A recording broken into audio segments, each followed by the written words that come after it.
Welcome, everybody. Thank you for coming. Am I early today? You absolutely are, Spirit of the Hero 16. Yes, you are early. Welcome. All right, let's talk about what we're going to hit. I had a really important appointment this morning that was very scary and difficult. And I literally just got home from it. I haven't had coffee, haven't eaten this morning, nothing. Because I stay up till 4 a.m. with my kid, and then I hand the kid off to my wife from 4 a.m. until 1 when I get up. So I sleep from 4 to 1 usually, and she sleeps from midnight to 4, and then usually the kid gets 4 hours solid from 8 to noon. So basically, that's how it works. Anyway. I had to get up in the middle of the night, in the middle of my night. I laid the kid down at 4:30, and I got up at 10:30, which meant I was late to this very important, pivotal appointment that will change a lot of things about my life. So that wasn't great, but the appointment went well. So there's that. Lady was really nice. Okay, let's see here. The path to breakthrough, 805. Do I already have this one? Let's see here. Hold on. Watch. This lawsuit is... I'm curious though, why? Hey everybody, Pastor Steven Anderson here from... Wait, do I already have this? Did we already watch this? Let's see here. Maybe not. Maybe we did. No. Here's on the side. No, we didn't see this one. Interesting. Okay. Wow, it's a whole interview with them. All right, let's watch this. Let's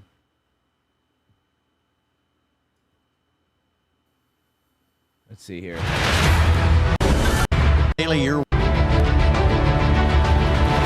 So 903 is where it begins.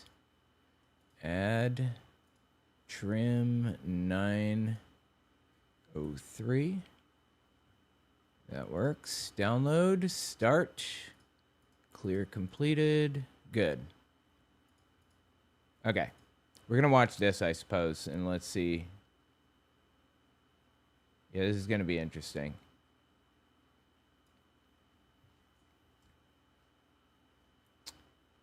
There's this TV show called Flashpoint. It's like a Trump theology TV show where they love Trump to their dying breath. It's insane.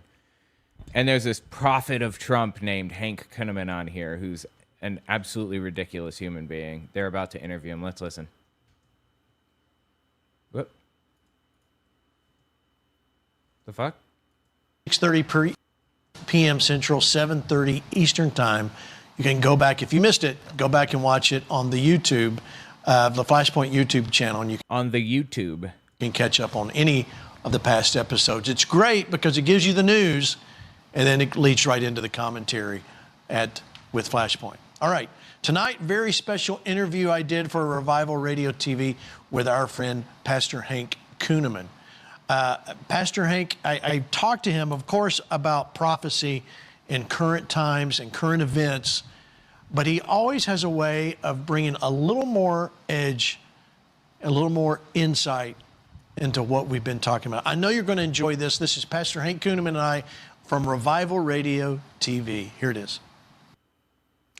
Good afternoon, everyone. Welcome to Revival Radio TV. Glad you're with us. I got a special program, a very special friend, my brother, Pastor Hank Kunneman. Special friend, you say? Go on. You have my attention. And thank you, Pastor, for joining. Thank you. And here's what, I said, when you're going to be in the Dallas area, let us know so we can work out a taping and a recording.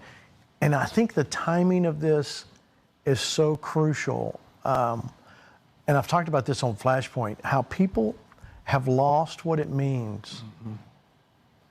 And I say that with all respect. Pastors as well have lost what it means to open up for the presence of God. Now, I mean, that's... What the fuck does that mean? Pastors have lost the ability to open up to the presence of God? Is that roughly what he said? Woke pastors, of course. Only the wokies. Of course, we need the presence of God, but revival's not going to come.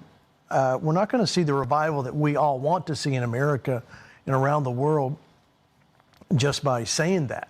Mm-hmm. We have to get in the presence of God. So I want to start, that's our overall topic, but there was a story that you told me a long time ago, and I think it'll really bless the people. It's when you showed up, I believe it was 1984, at Oral Roberts at ORU, and he came up and he prayed over you. Can you kind of tell us that story? You're talking about Dr. Oral Roberts or Kenneth Hagin? No, was it which one was it? Oral Roberts or Hagin? Walking up the stairs. Yes. That was at his last camp meeting. Yeah. That he went to. And so Brenda had a few months prior, whatever the year was, that Lester Summerall had departed the earth. 2 weeks before, she said, hey, the Lord spoke to me, Hank, Lester Summerall is going to go on and be with the Lord. And I don't think that, I refuse to believe that these people genuinely believe any of this shit. I refuse to accept it. The level of grift and lying that happens from these people is grotesque. And in my opinion, you cannot believe the stuff they say that they believe and lie to that degree. And we need to get into that meeting. So we went, because he was going to be in our area, Lester Summerall, and a week later, he passed away. Wow. So she said the same thing. She said, you know, you've never had Brother Hagin lay hands on you. And Hank, I really feel like he's carrying something for you. And she said, he's going to be at camp meeting. Let's go. And I really feel like he's going to go home to be with the Lord. Well, my lightning fast mind remembered the story of Lester Summerall. So we went, and I had an appointment with the publisher at that time. And he said, hey, do you want to go to camp meeting? Well, it was already in process, the camp meeting service. Right. So we got in, and we were in the nosebleed sections, way up at the top, and 80 steps up. Brother Hagin is preaching, and all of a sudden he stops, and he points up, and he kept pointing and muttering in the spirit, looking up where we were seated. And Brenda goes, now, Hank, remember, I said Brother Hagin is going to lay hands on you and impart something into you. And I said, there's no way, Brenda, we're up here. She said, but is this supposed to be like some prophecy? She had some prophetic insight that told her that this Kenneth Hagin shithead was going to prophesy over Hank? he keeps pointing up here. So several things he did. He went down, ministered over some people, then he kept pointing. Finally, he motioned to his ushers to take him up the stairs on the side. Wow, he picked Hank specifically. Just some random guy in the crowd, right? And it took him like 45 minutes, because he was 80-some years old at that time. Right. He gets up, and literally, Gene, I'm sitting here, like maybe 1 to 2 rows right in front. I could have bopped on his head. He looks at me, and he sits down. And Bernie goes, Hank, God brought him here. I'm telling you, he's going to impart. Totally, God brought him here. Into you. So immediately, I get up, and I move towards him. Well, the ushers, they came running. Nobody's going to get to Brother Hagin. And he turned, and he said, no. And he grabbed my left arm right here, and he pulled me into him. He said, no. Who gives a fuck? What kind of a stupid, ridiculous story? Like, why the fuck do I care about some old scamming piece of shit? See, 13:39, so we should be 4 minutes in, I think. 2, 3, 4. Right about here. And he started muttering. Let me search this. Free, there it is, yeah.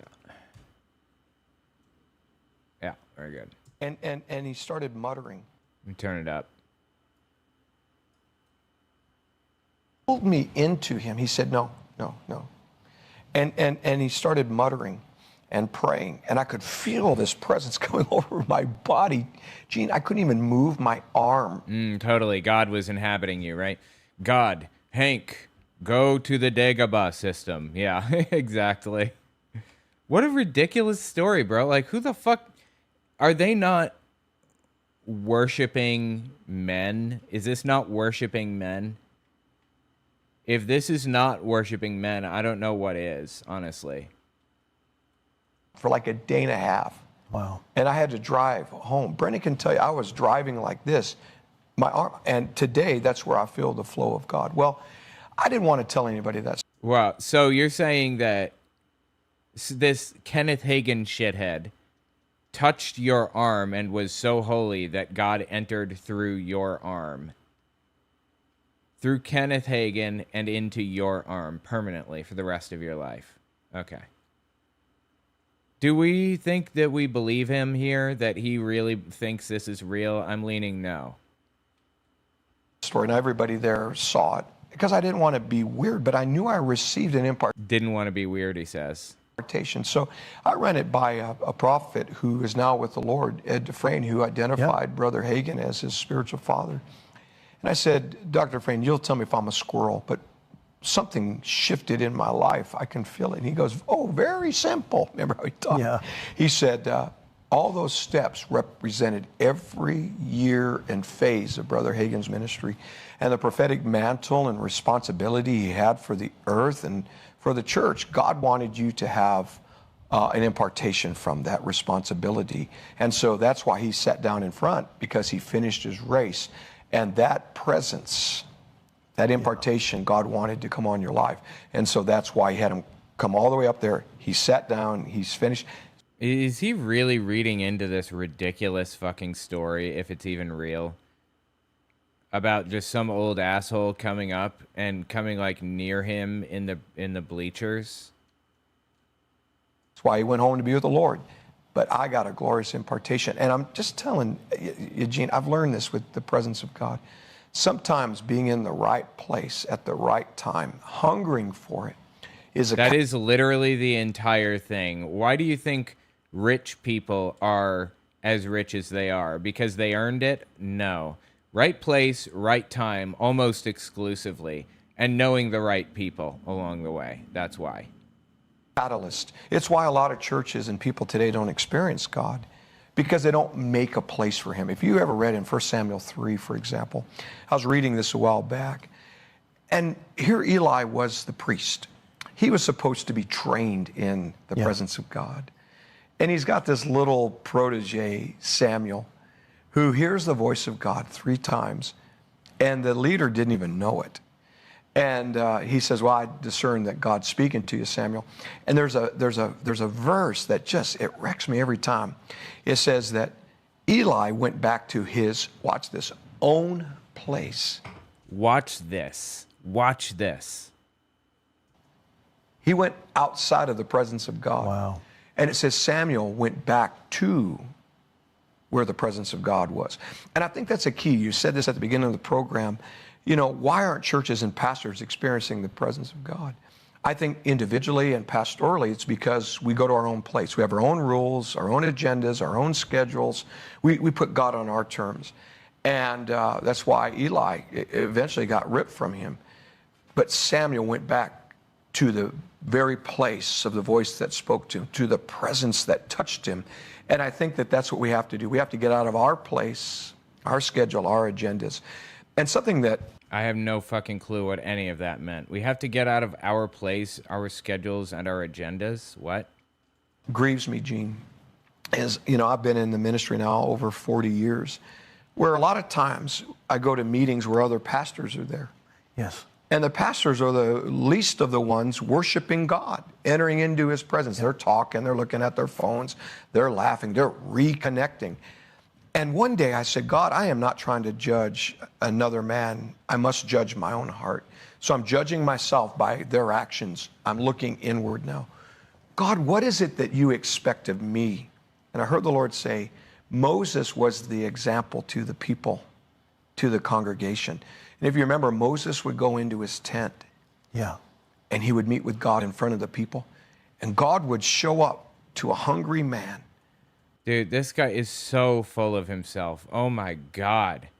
Who didn't want just God's face. He wanted him. And God would show up. And as a result, the people would see it. The leader was the one. The pastor was setting the precedent for the visitation of God. And I've learned this as a pastor in my own church. I have to be the most hungriest of everybody. I have to be the one that craves God more than anyone. I have to be the example. So I think once the pastors shift into that, I think we're going to see revival in a glorious way. Once the pastors shift into that, we're going to see revival. But we're not seeing that right now, right? Because they're not holy enough. They're not religious enough. They don't know God as well as I do, apparently. People have to hunger, but so does the leader. He has to set the way. Okay, tell me about, and I'm not sure why I'm supposed to ask this, but tell me about your connection with Oral Roberts. Okay. So Oral Roberts was introduced to me through a mutual connection. And he had It's all about those connections, baby. been getting my prophecies about the nation. And that's when there was a lot of things that were happening around the nation, and they were giving him these prophecies. So he was knowing of my ministry, and he said, bring this young man to me. And so he wanted me to come to his home with my wife, and we went. And at that time, Gene, and again, I'm not saying this of my own self, his son has testified of this, Richard, that Oral was saying that I was, in his mind or whatever, one of the most accurate prophetic vessels. So My bad. Yeah, Oral Roberts' son was saying this. It must be true, right? he wanted to meet with me, and I was very humbled by that. I was really scared. And so I went there, and he taught me a lot of things because he let me ask questions. But then at the end, he said, Hank, I've been reading your prophecies, and I want to ask you a question. He said, what would you say to me, the man of God? What prophecy would you give to me? Now, I don't know if you've ever experienced where you're like, oh, no, God. If I've ever done anything nice, if I've ever, I need a favor right now. I was like, I felt that because I'm talking to Oral Roberts, right? And all of a sudden I heard the word of the Lord. I heard the Holy Spirit. He said, tell him this. And Evelyn had just died, his wife. Yeah. So he was very lonely. He wanted to go home really bad. And I give him this word, and I said, Dr. Roberts, what are you going to do when you're 91? And the sound of Christmas bells are being heard in the earth.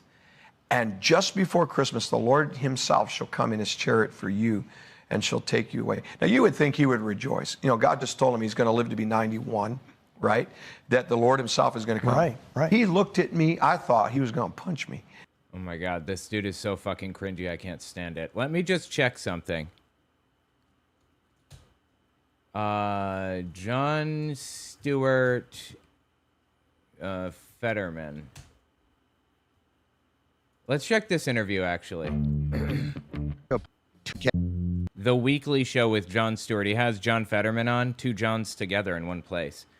And they, and he asks him basically why he has completely flipped his position on literally everything and whether he's a Democrat anymore. Let's listen to this.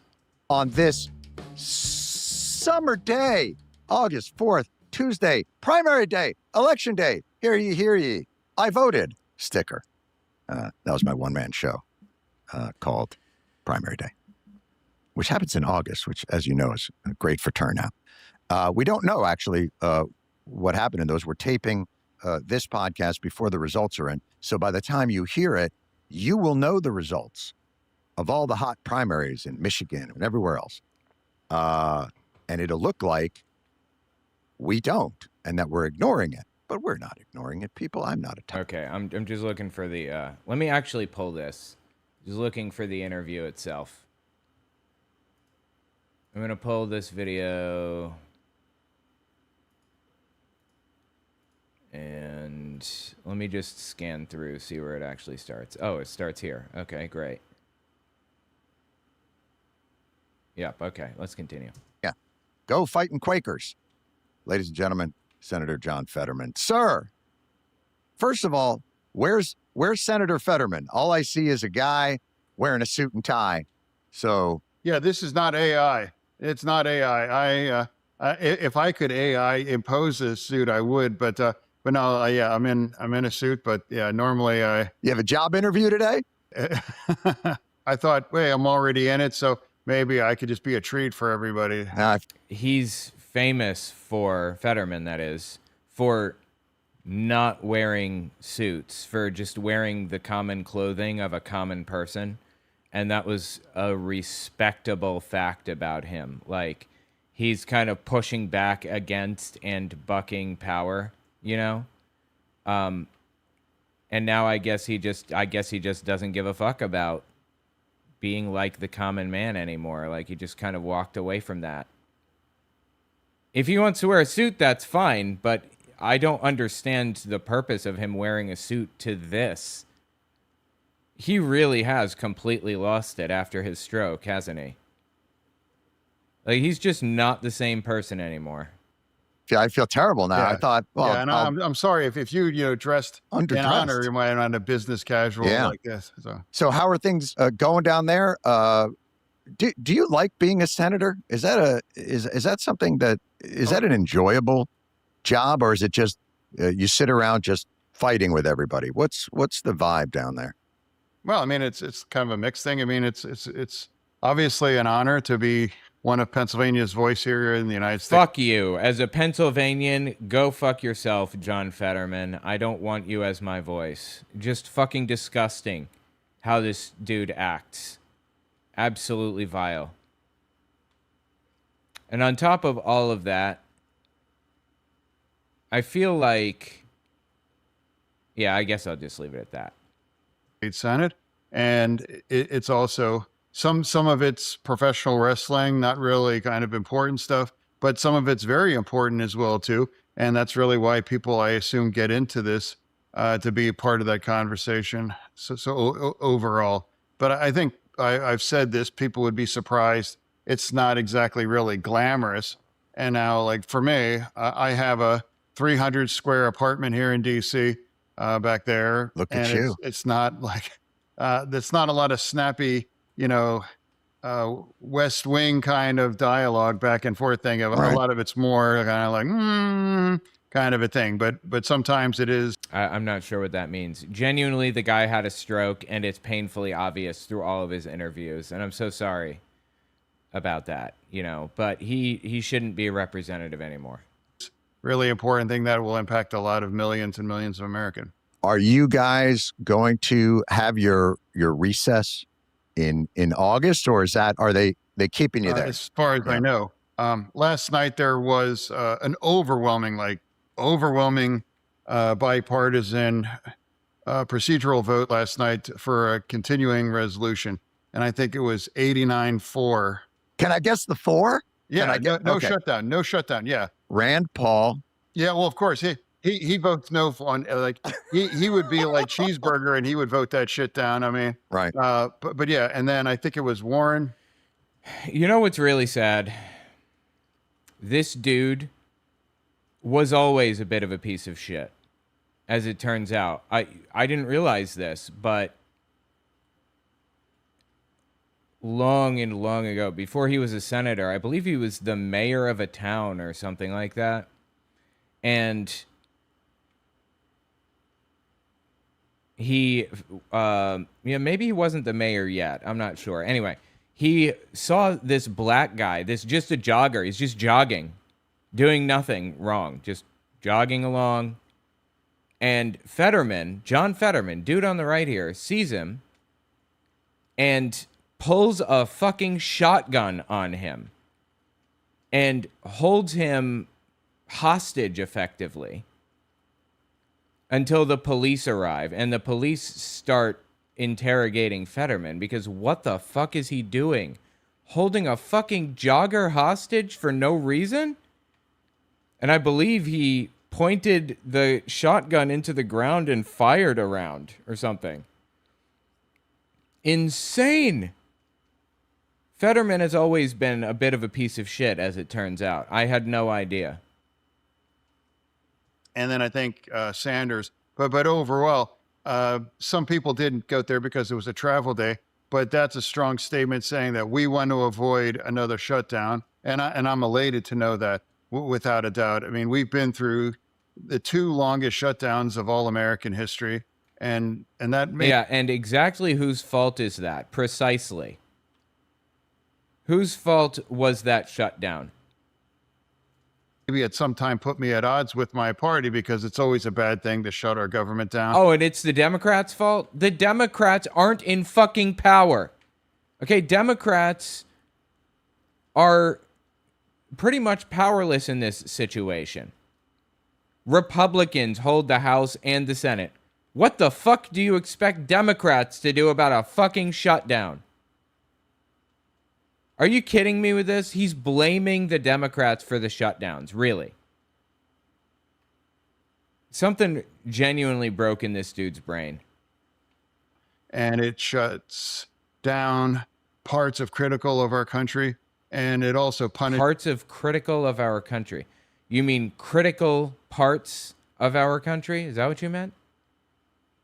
a lot of these workers. Now, everyone here in Congress are paid, but the people that aren't are like the people on the front line, like at TSA and doing those things. So overall, we have to find a better way to figure out things without shutting her down in kind of a tantrum. Without shutting her down in a tantrum. Yeah, the Democrats are to blame here. Totally. They shut the government down in a tantrum. Absolutely. It's not that Donald Trump controls the fucking government fully and completely. It's not that the Republicans control the House and the Senate. That's not it, right? It's that the Democrats shut the government down in a tantrum, totally. How at odds are you with the party? You know, you said it sometimes puts you at odds. You're the guy everybody points to now as you're in the, I guess, mansion or cinema role, the kind of contrarian. So what's your relationship now with that? Thanks for bringing that up. And no, I mean, it's not that at all. I mean, I deeply respect them as well too, but I'm not that. I think it's like an easy take to assume that, and that's just not me. If you really, it's just not you. It literally is Fetterman. That's what he's doing. He's acting in a cinema type of role where he's contrarian and refusing to cooperate with people or make deals, and he sides with the Republicans all the time and everything else. That is 100% the role that he fills. What the fuck is he talking about right now? look at my voting record, I'm in 90-some% voting the Democrat line.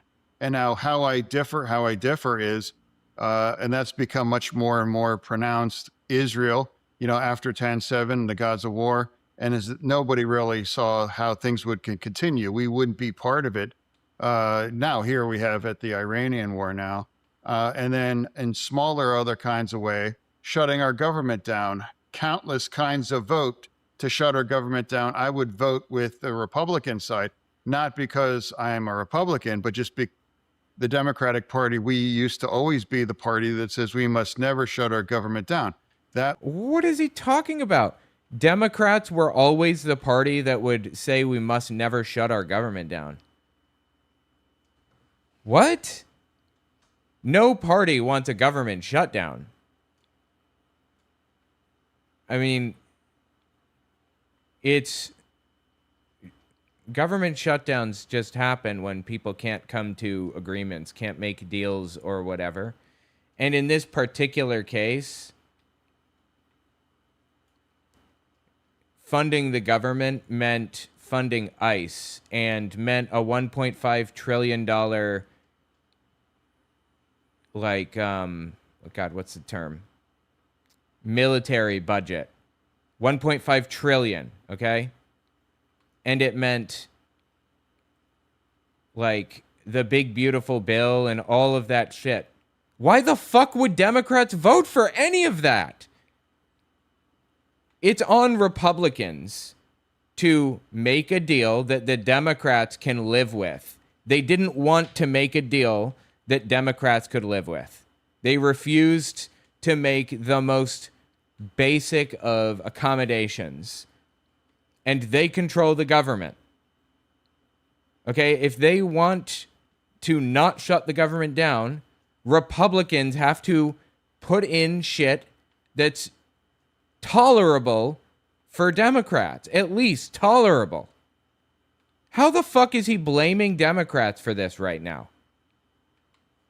Was part of what the Democratic Party really was. And I represent Pennsylvania, really the most purple state really in the country. Oh, go fuck yourself.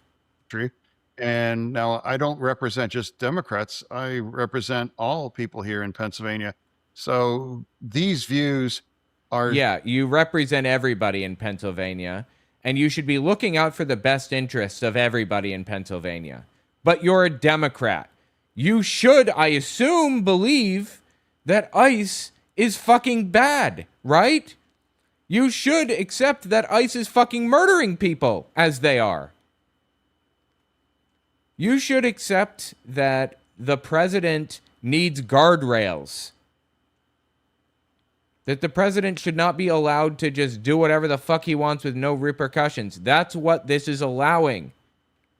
He's erasing the guardrails and telling the president he can do whatever he wants. What is this dude smoking? Oh, yeah, he had a stroke. Right. Not a surprise anymore. Have a stroke, turn Republican. Firmly rooted in basic kinds of democratic values. But after the Trump re-election, that just kind of flipped some things on its head.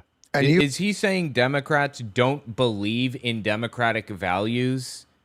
That Democrats are erasing, like, democracy? Is that what he's saying? 623. Here it is. Election, that just kind of flipped some things on its head.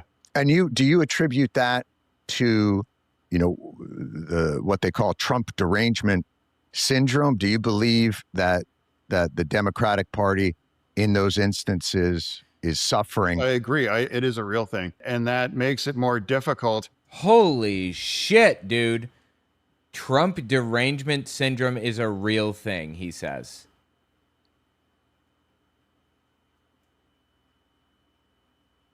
That is fucking insane. That is an insane thing for him to have said. I gotta pull this clip. Wow, my system did not detect much unusual stuff in this. Interesting. All right, hold on. What they call Trump derangement syndrome. Do you believe it? And do you attribute that? After the Trump re-election, that just kind of flipped some things on its basic kinds of democratic values. These views are firmly rooted in basic kinds of democratic values. But after the Trump recall, to try to call balls and strike. And now, I'm aware that if I happen to disagree with like the party line, there's a price to pay. But I think it's more important to be, hey, I honestly think this is the right take, and I think what's appropriate. And now, there's a lot of stories of how I become, increasingly more unpopular with Democrats in my state, and I'm aware of it. But these were all very specific choices because I think, this is the correct take. And now I would rather have people know what I happen to believe. He's rambling. I guess that's what happens to a stroked out brain, sadly. Senator John Fetterman says Trump derangement syndrome is real. All right, I'm going to export that. The fuck? Where are my markers? Why is this not marked? That's unusual. Okay, whatever. Because, again, I'll figure it out later. Is suffering. I agree. It is a real thing. And that makes it more difficult to try to call balls and strike. And now, I'm aware that if I happen to disagree with like the party line, there's a price to pay. But I think it's more important to be... No fucking shit. There's a price to pay. You were elected by Democrats. The price is not being re-elected by Democrats, obviously. There's a price to pay, he says, for not following the party line. Are you fucking kidding me right now? Hey, I honestly think this is the right take, and I think what's appropriate. And no, there's a lot of stories of how I've become, increasingly more unpopular with Democrats in my state, and I'm aware of it. But these were all very specific choices because I think, this is the correct take. And now I would rather have people know what I happen to believe, because again, they're rooted in very democratic kinds of values. Wait, is he saying the Republicans are rooted in democratic values? Is that what he just said? Let me sort of, so let's tease that out a little bit, because in America right now, the Republicans have the Senate, the House, the judiciary, They have the trifecta. Supreme Court. Yes, exactly. The trifecta. And they have the presidency. Yeah. Democrats represent, it's a pretty 50-50 country, wouldn't you say? I mean, we're, right now, at least, Democrats are represented by, millions and millions and millions of votes, but they don't really have, the way that the Republicans have governed, any say in anything. And so wouldn't you say that trying to use any leverage that they possibly could have to get things like reforms to ICE agents that don't seem to be trained, that are creating violence in the streets of America, that aren't going after the worst of the worst, but are frightening, hardworking immigrants into staying in their homes? Don't you think that's a legitimate reason to try and leverage whatever opportunity they would have? TDS seems like a convenient excuse for a lot of legitimate concerns. Right, exactly. 100%. He just made the point that Democrats have absolutely no power. No power. So they used whatever lever they could possibly use to get something, anything at all. And that was just not agreeing to the deal, which means a government shutdown. And Republicans refuse to cooperate. Yeah, well, the only actual tool and the only actual real leverage that Democrats have, that's the filibuster. 100%. There is no filibuster. That was erased under the last Trump administration, if I remember correctly. The filibuster doesn't exist anymore. Effectively, it exists in name only. Filibuster means to stand up there and speak until nobody can do any, or to prevent people from doing anything. And senators and congressmen, they used to stand up there for like literal hours. Ted Cruz stood up there and read Green Eggs and Ham at one point. And it prevented the passage of really bad bills. But the Trump administration, Mitch McConnell specifically, I believe, changed the rules of the Senate. I think it was the Senate, to completely erase the filibuster. Now no one has to stand up there and talk to prevent any action from happening. You just have to have 60 votes. You just have to have everybody on board. That's the only lever left. That's not a filibuster. They call it a filibuster in the most technical sense. I suppose it is, that's the filibuster rule. But you're not filibustering. You don't have to stand up there and talk to prevent the passage of bad bills. So what power do they actually have then? He's saying they don't have any power. That's what he's saying. They don't have any power at all. And I just had an op-ed in the Washington Post, and I was trying to remind America and Democrats specifically that we, including me, we were so wrong about scrapping the filibuster back in the 2022 cycle. Now, we all ran on that. That's not when the filibuster was scrapped, was it? I don't believe that was when it was scrapped. Hold on. I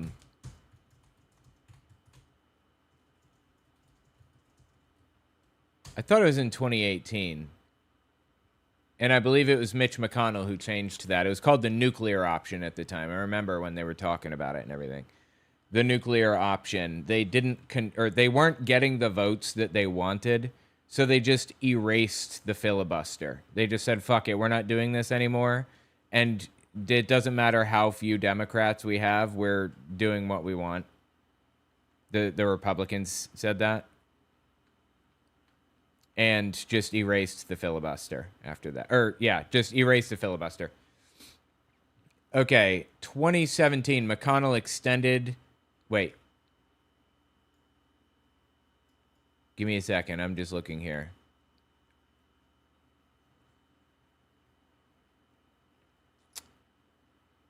Republicans cut post-cloture debate time from 30 hours to 2. McConnell changed it in 2017 as well to basically get rid of it for Supreme Court nominations so that they could push Gorsuch, Kavanaugh, and Barrett through. Chuck Schumer tried to carve out an exception for voting rights legislation and failed. Manchin and Sinema wouldn't go along. Nothing was changed in 2022. This was primarily done in 2017 and 2019. By Republicans, by the way, not by Democrats, by Republicans. Did he really just blame Democrats for this? And we all were committed to eliminate the filibuster. And if we were successful, we may have passed some things back in 22, but 100% in January of 2024 or 2025, you know, they would have been able to run the table, 100% run the table. And if anyone that's listening have been horrified or troubled by a lot of legislation being proposed, that would have been amateur hour compared to how they would have been able to remake our society. They're already remaking society. They're already doing whatever the fuck they want. There are no limits. What is he talking about? Because they would have had the trifecta. Trump was at the apex of his power, and they could have passed and done everything.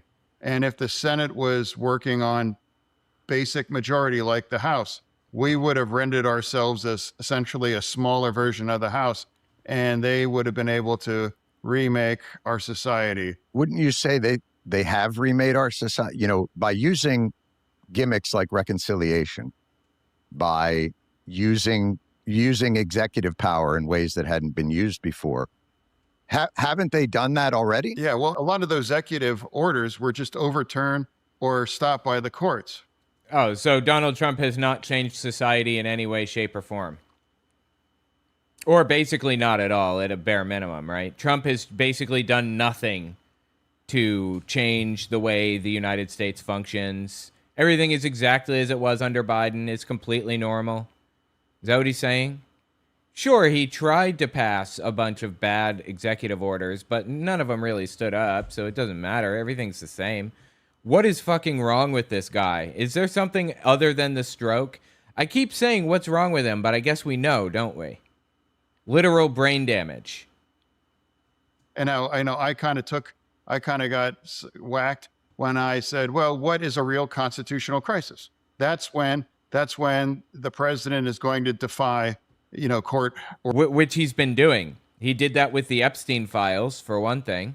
He's doing that with the Iran war. He does not have the right to be in a war, which, by the way, he's calling a war explicitly all over TV. And many, many other things. Orders. And because it doesn't describe the solution in the Constitution, that's a crisis. And as far as I know, that the president hasn't defied a single court order. Now, Well, a lot of noise, but he hasn't defied any specific ones. And that's the way. What? Are you fucking kidding me? I just named 2 right off the top of my head.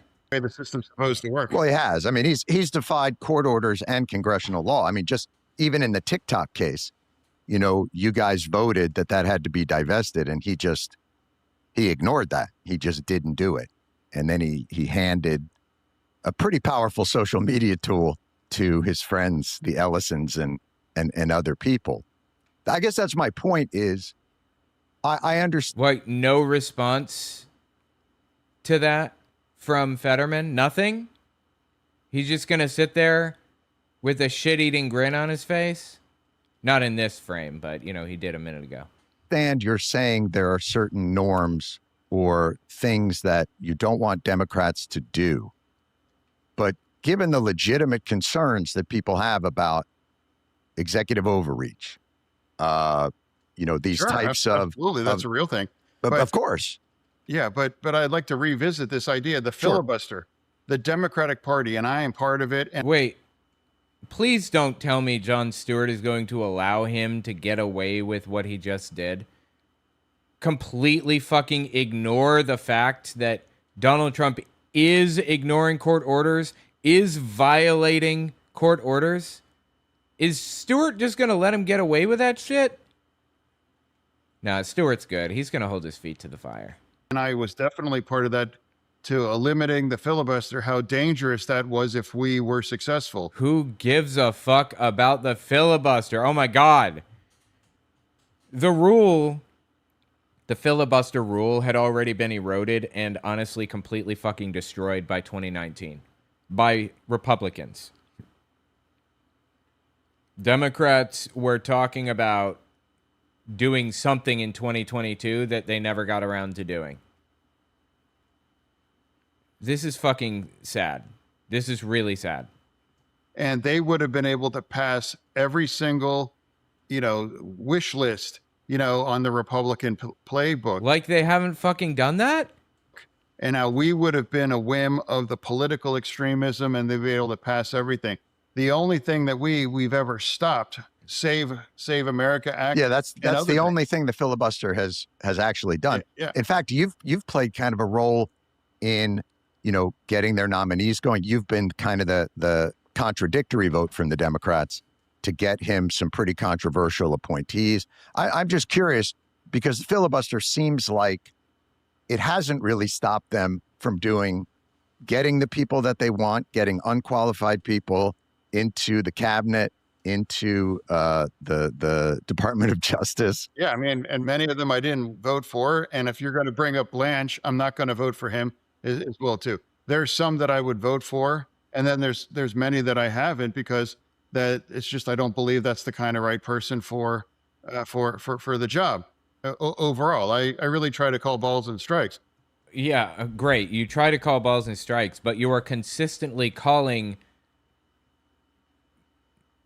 in Trump's favor, like constantly, nonstop. It's always in Trump's favor. Why? Why do you continue to help this shithead? I don't understand what the point is here. I do think, like, for example, Mayorkas, he did a terrible job. He never should be impeached. He didn't break the law. Incompetence, is not, for impeachment. It isn't? Incompetence isn't for impeachment? High crimes and misdemeanors, I suppose, is what impeachment is for. But I think impeachment honestly can be for like anything. You can impeach people for like anything. I think it's just removal. And it's not just the president either. It's Supreme Court justices or any judge at all. They can all be impeached, removed. But overall, trying to describe an honest assessment that as a Democrat from Pennsylvania, that's been my role. And if you look at my voting record, I haven't changed these core things like pro-choice. I don't turn our back on the gay or trans community in America, and very, very pro-immigration, very, very pro-union, all of those kind of Really? So why is he voting in favor of Trump's bills that are hurting immigrants directly? Like the Big Beautiful Bill and the things in it? I don't know that he voted for the Big Beautiful Bill. Probably not, right?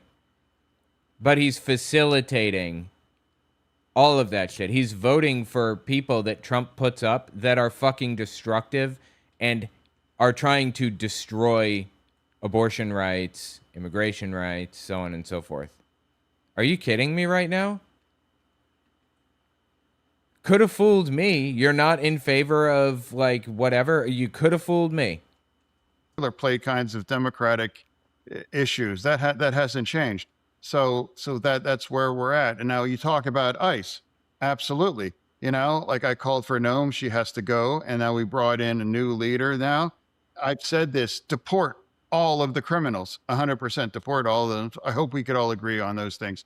We need to secure our border. We do need to secure our border. Why? I mean, the border wasn't really a problem under Biden. It's certainly not a problem now. I mean, Trump has scared immigrants into like being afraid to leave their homes. Why secure the border? I don't understand. Like, why are you running on that? Is that really important when there's nothing bad happening at the border, really? Yeah, okay. Send, like, agents down to investigate, make sure there's no human trafficking or drug trafficking or whatever. Great, fine. That was already happening. What exactly is he calling for when he says secure the border? That isn't already done. Also,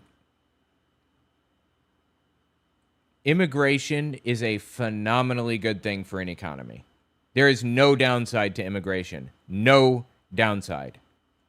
I just want to be real clear about that.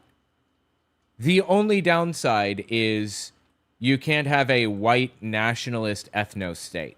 That's it. And I don't know about you, but I don't want one of those anyway. So what's the complaint here? Get rid of the criminals? Great. We are already doing that, right? Like, what more does he think we should be doing to, quote unquote, get rid of the criminals? And I've said, do not target otherwise hardworking, migrants. Wow, you've said that? That was super helpful. Thank you, sir, for saying such a thing. I didn't hear it. I don't know of anybody else who heard it. You say that. But that's really nice of him to say that he said such a thing, huh? Great. Has he done anything else other than simply tell us that he said something? Because he has real fucking power. He is a real senator. One of 100 in the United States. Great. Thank you for saying that. That are a very important part of our economy, Supposedly. Specifically, like in my state, in agriculture, too, or tourism, or these other kinds of positions, too. Trying to find the right balance of secure a border, deport all the criminals, but stop targeting otherwise innocent kinds of migrants here, including my family. My wife was a former dreamer. Yeah. Right. But that's my point is, so they are targeting those people and they are, there have been killings and even Homan has admitted that the training on the killing in I can't remember if it was Maine or if it was the one in Minnesota, there's quite a few of them. So wait, Homan, is he talking about the dude who took a $50,000 bribe and was being investigated by the Department of Justice before Donald Trump shut down the investigation? Are we talking about the same Homan, that guy? I'm just making sure we're on the same page. I guess my question to you is, you're agreeing with the majority, I think, of Democrats on that, but not agreeing. I've been very clear, vocal, right, but not agreeing with their method of Trump. How do Democrats influence that if the Trump administration is running roughshod over what you just said? They're not just doing the criminals; they've deported citizens, or they've jailed citizens. They've taken immigration, which was generally a civil concern, and made it a criminal concern. They want to build giant warehouses where they just bring people that are there on civil violations or what. Warehouses. Does that sound familiar? Warehouses full of people. Maybe like in a concentrated number, a concentration of people in a camp-like structure, that kind of thing. Anybody, is this ringing bells? Anybody ever heard of such a thing before? Is this common? It used to be civil violations. So if they can't use things like a threat of a shutdown, where would you suggest they use their lack of power? The filibuster, of course. Well, I work with the new Secretary Mullen, and now fucking Mark Wayne Mullen, dude, is such an idiot, and he's corrupt as shit. He's incredibly corrupt. He tried to fight somebody in Congress and all kinds of stupid shit. He's just an awful person. He's worse than Kristi Noem, I argue. All those warehouses in Pennsylvania were canceled. I mean, that's a fact. And shut the government down on that. there wasn't one single ICE reforms or anything. You know, like you can want reforms and you can engage in those dialogue, but shutting the government down when that has zero impact. Dipshit. Dialogue isn't fucking working. Okay? And you don't, dialogue is not your job. Dialogue's my job. Okay? Your job is voting and doing whatever you can in the Senate. There are all kinds of levers you can pull. One of those levers is voting. And if you withhold your vote, guess what? There's a government shutdown. If they don't do something, or if they don't pass a bill, or try to pass a bill, that works for everybody, for Democrats included, they don't get their vote. That's how that fucking works. If you act like a shithead, John Fetterman, that nobody fucking likes, you don't get my vote. Am I playing dirty for not voting for you? Because that's exactly what he's complaining about. Democrats playing dirty by not voting for Republicans' fucking bills. Not voting for Republican bills is the consequence, or leads to the shutdown. That is what led to the shutdown. I'm sorry, they don't have a right to a Democratic vote. They have to earn that shit. On the way Homeland Security is going to operate, because they were funded through the big, beautiful bill. The thing that I did not vote for that as well, too. They had unlimited money. Knock me over with a feather. So for me, it was a decision. Said, should I just vote to shut our government down, even though every single Democrat in my caucus knew that it would have no direct or even indirect leverage over ICE to behave the way that we all want them to do? So do that. That's a demand from an agitated, angry base. And I'm willing to say, look, that's the wrong thing. That's the wrong solution for... Then what's the solution? Your power is voting. And you're telling me you intend to vote in favor of this shit because they're entitled to your vote. What? I wonder if Dr. Oz would have been worse. Yeah, I think he would have been worse.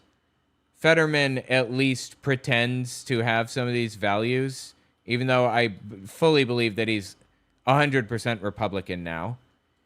He is a swing vote on some things. Oz would not have been a swing vote on anything. A reasonable conversation to have with people saying we want to make those kind of changes for ICE. So what is the way to make those changes? Because my understanding of the shutdown was they were saying we will shut it down unless you make those changes, not that somehow that those changes would be made because it wasn't funded. I understand that that's what you're saying, but that was the threat. Yeah, and there was no forced any kinds of things. So we, the Democratic caucus there walked away with empty pockets about shutting our government down on both sides. So it's a reasonable kinds of concerns, but it's the wrong tool or the solution in order to... Well, what fucking tool is the right tool then? What's the right tool? Your job is not talking, it's voting. To achieve it, win elections. And then that puts you in the better position to make those kind of changes. Bro, that whole fucking thing was so goddamn confusing. I don't understand. What happened to him? Is it really just the stroke? Is that what it boils down to?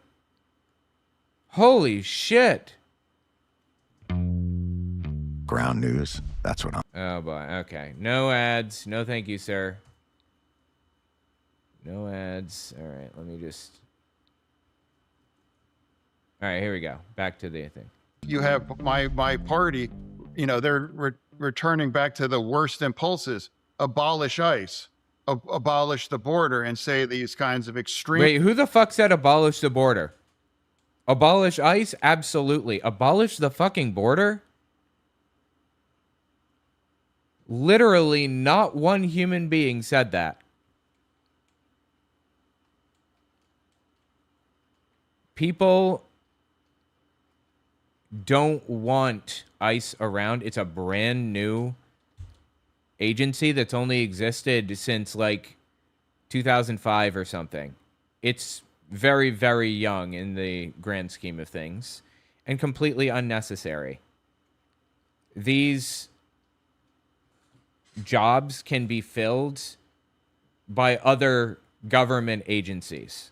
We don't need ICE out here fucking harassing people, making their lives miserable and difficult for no reason.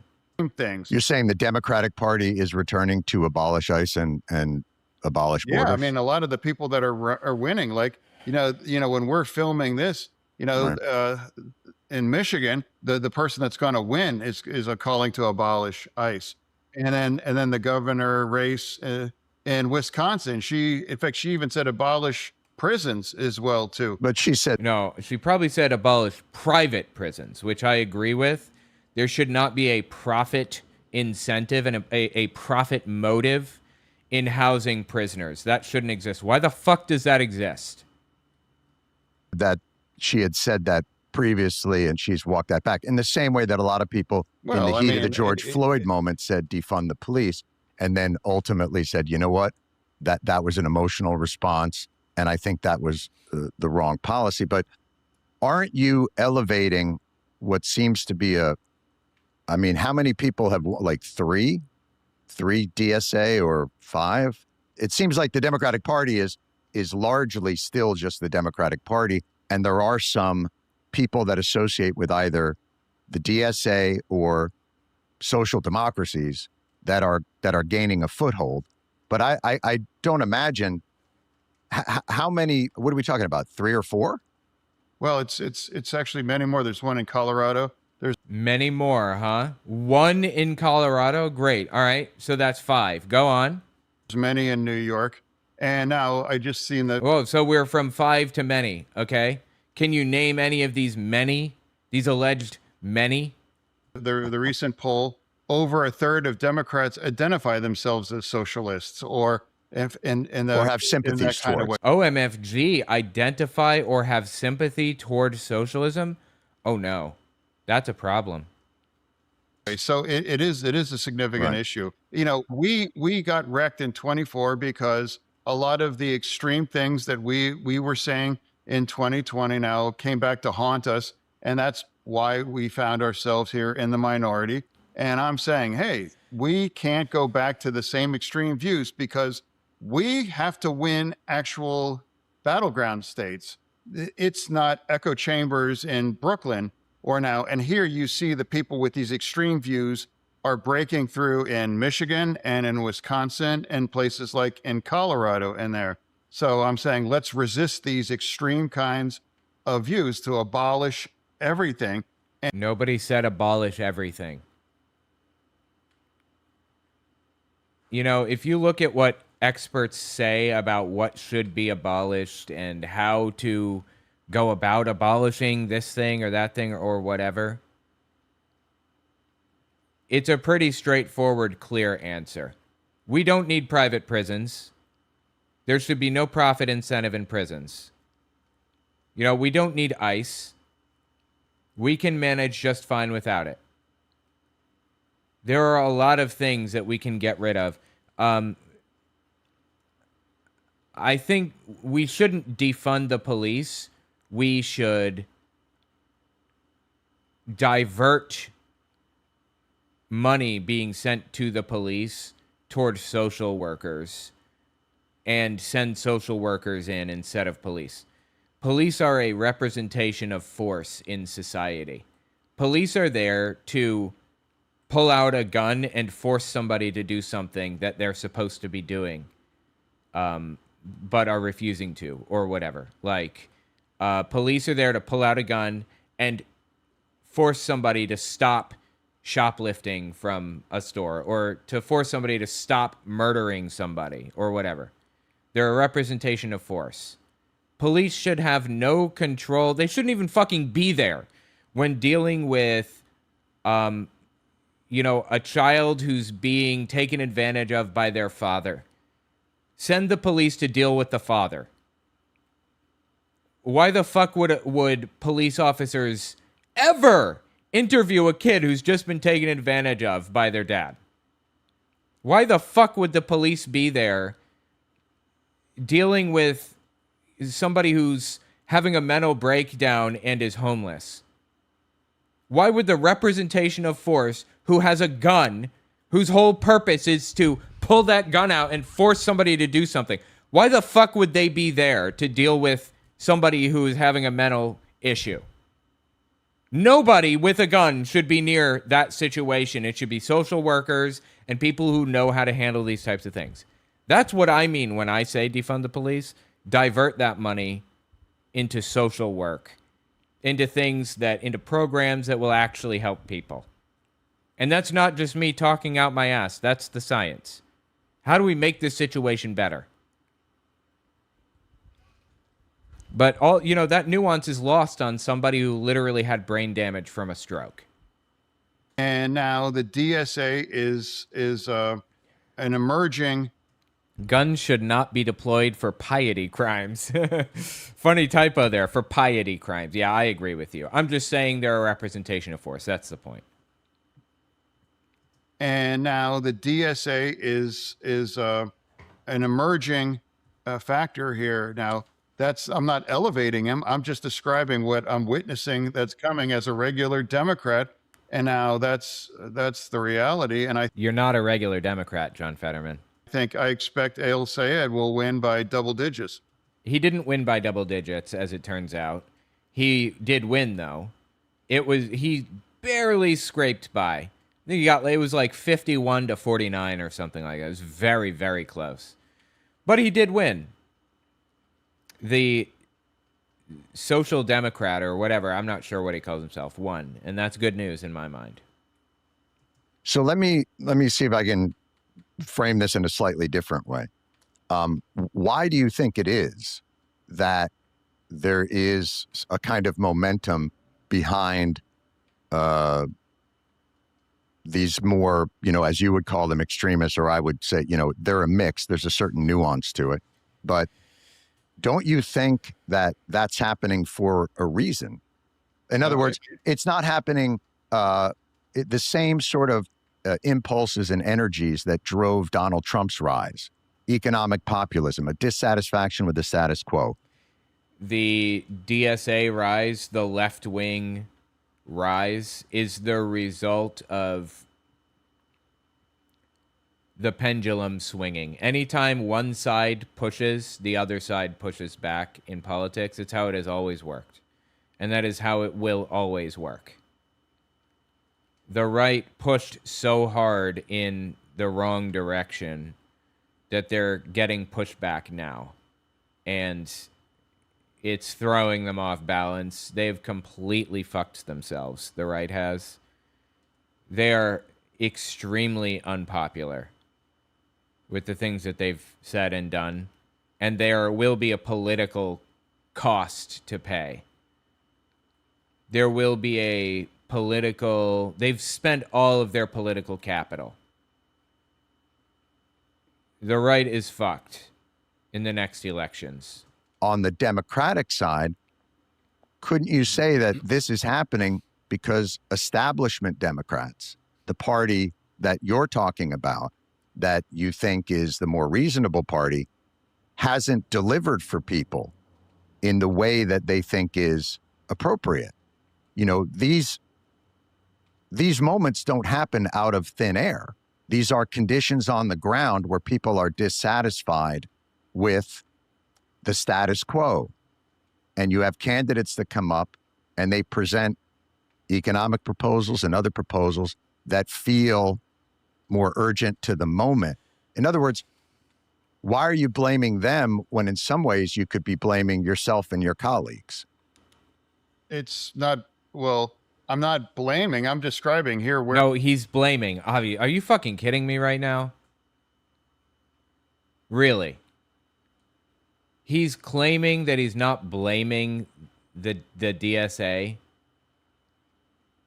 He is so transparent, it's painful. Where are we at and what's happening now too?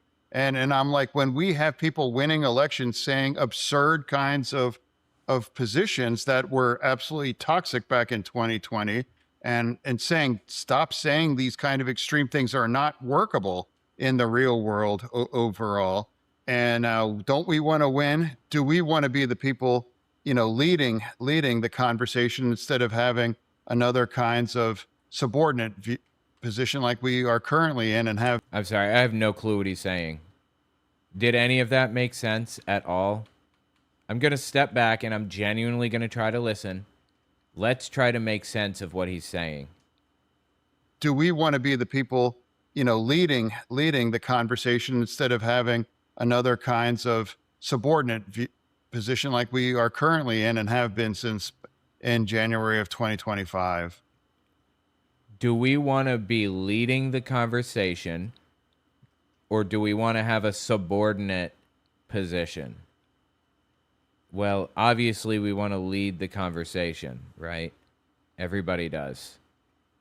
So you think you lost in 2024 because of the extremism of Kamala Harris and Tim Walz? Yeah, absolutely. Are you fucking kidding me?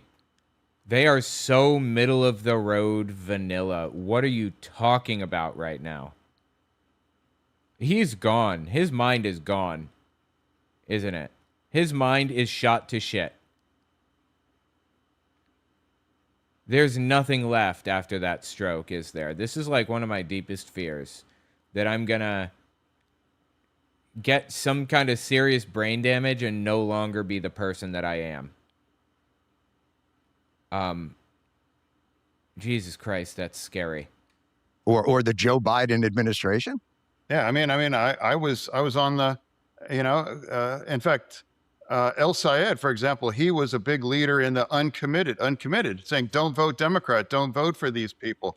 And now, like, some things that I've never... Is that even true? I don't know. I'm not convinced, nor am I even sure that's real. Done. I drove thousands and thousands of miles all across Pennsylvania to try to elect Vice President Harris, and I've done that. But on the ground, it's very clear we're going down because the energy and a lot of the way that they've been positioned as people that are not in touch with people, and we've lost the argument. And I'm sorry, I'm having a hard time understanding what he's saying. This is a genuine case of brain damage, right? Aside from that, he can believe all he wants that Democrats' position is very, very unpopular, that the left's position is very unpopular. It's just not true. It's just not true. Okay, Democrats are phenomenally popular right now. Like the DSA's position is phenomenally popular.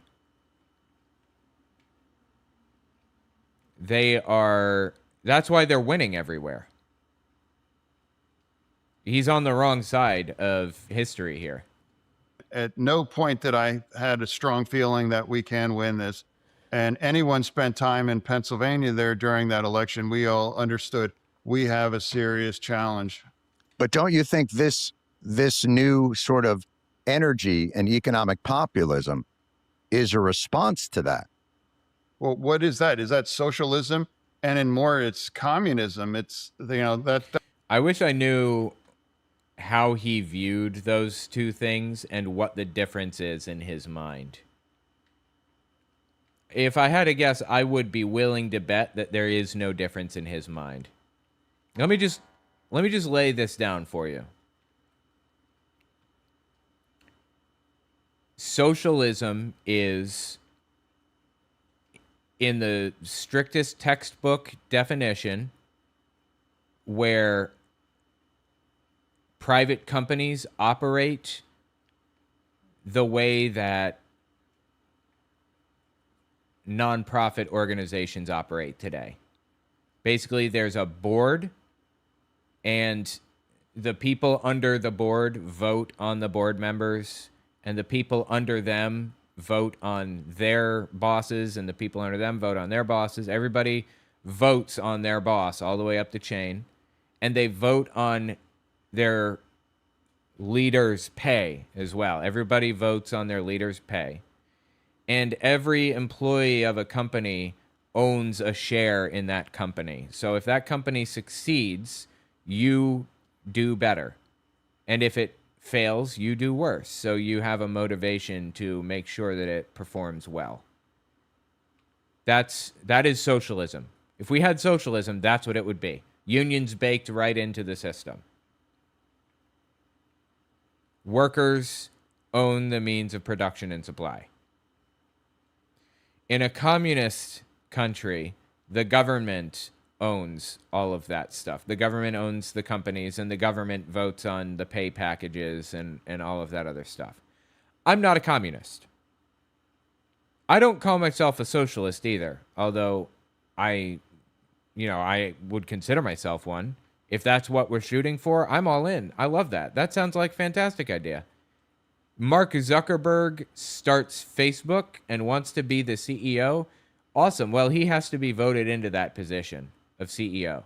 And he doesn't own $6.3 billion worth of Facebook. He owns a share of Facebook proportionate to everybody else that works there. That is socialism. What's the downside here exactly? Is there a downside? These people like to fearmonger about socialism and make it out to be this insane, bad, evil, horrifying, dangerous thing. When in reality, it's really nothing more than just kind of reorganizing the structure of private companies. That's it. To be more beneficial to the workers rather than the CEOs. They like to conflate communism to make socialism out to be some great evil that will destroy an economy or whatever. That's just not the case. In Germany in the 30s, socialism generally simply meant government programs like Social Security, universal health care. That's what it meant to be a socialist in Germany in the 30s. To be in favor of retirement programs that everybody pays into, or health programs that everyone pays into and benefits from. That's it. The fact that he said we're moving towards socialism and even communism tells me either he doesn't know what those words are, or he's trying to scare the shit out of people by using them the way he is. And economic populism is a response to that. Well, what is that? Is that socialism? And in more, it's communism. It's, that's not an economic model that has never worked in the history. Okay. In the history of what? Was there more to that sentence, or are you just ending it there? And what hasn't worked? Socialism or communism? Socialism works all the time. Communism, to me, feels like an ideal that is never really feasible to actually reach, but people reach for it as like a stepping stone or whatever. But socialism is used all over the place and has been for like a long time. I don't know what the fuck he's talking about. Socialism ruins economies or whatever. No? But that sounds like a caricature. El Sayed is running on, he wants to ban corporate money, wants to tax, I guess, higher taxes on billionaires for housing and education, Medicare for all. When you say that's communism, that feels like a caricature. No, I never said that. He literally just said that. I call real communists that are cheering for communism people like Hassan Piker, for example. He's a big influence, in the Democratic Party conversation, and he is a communist.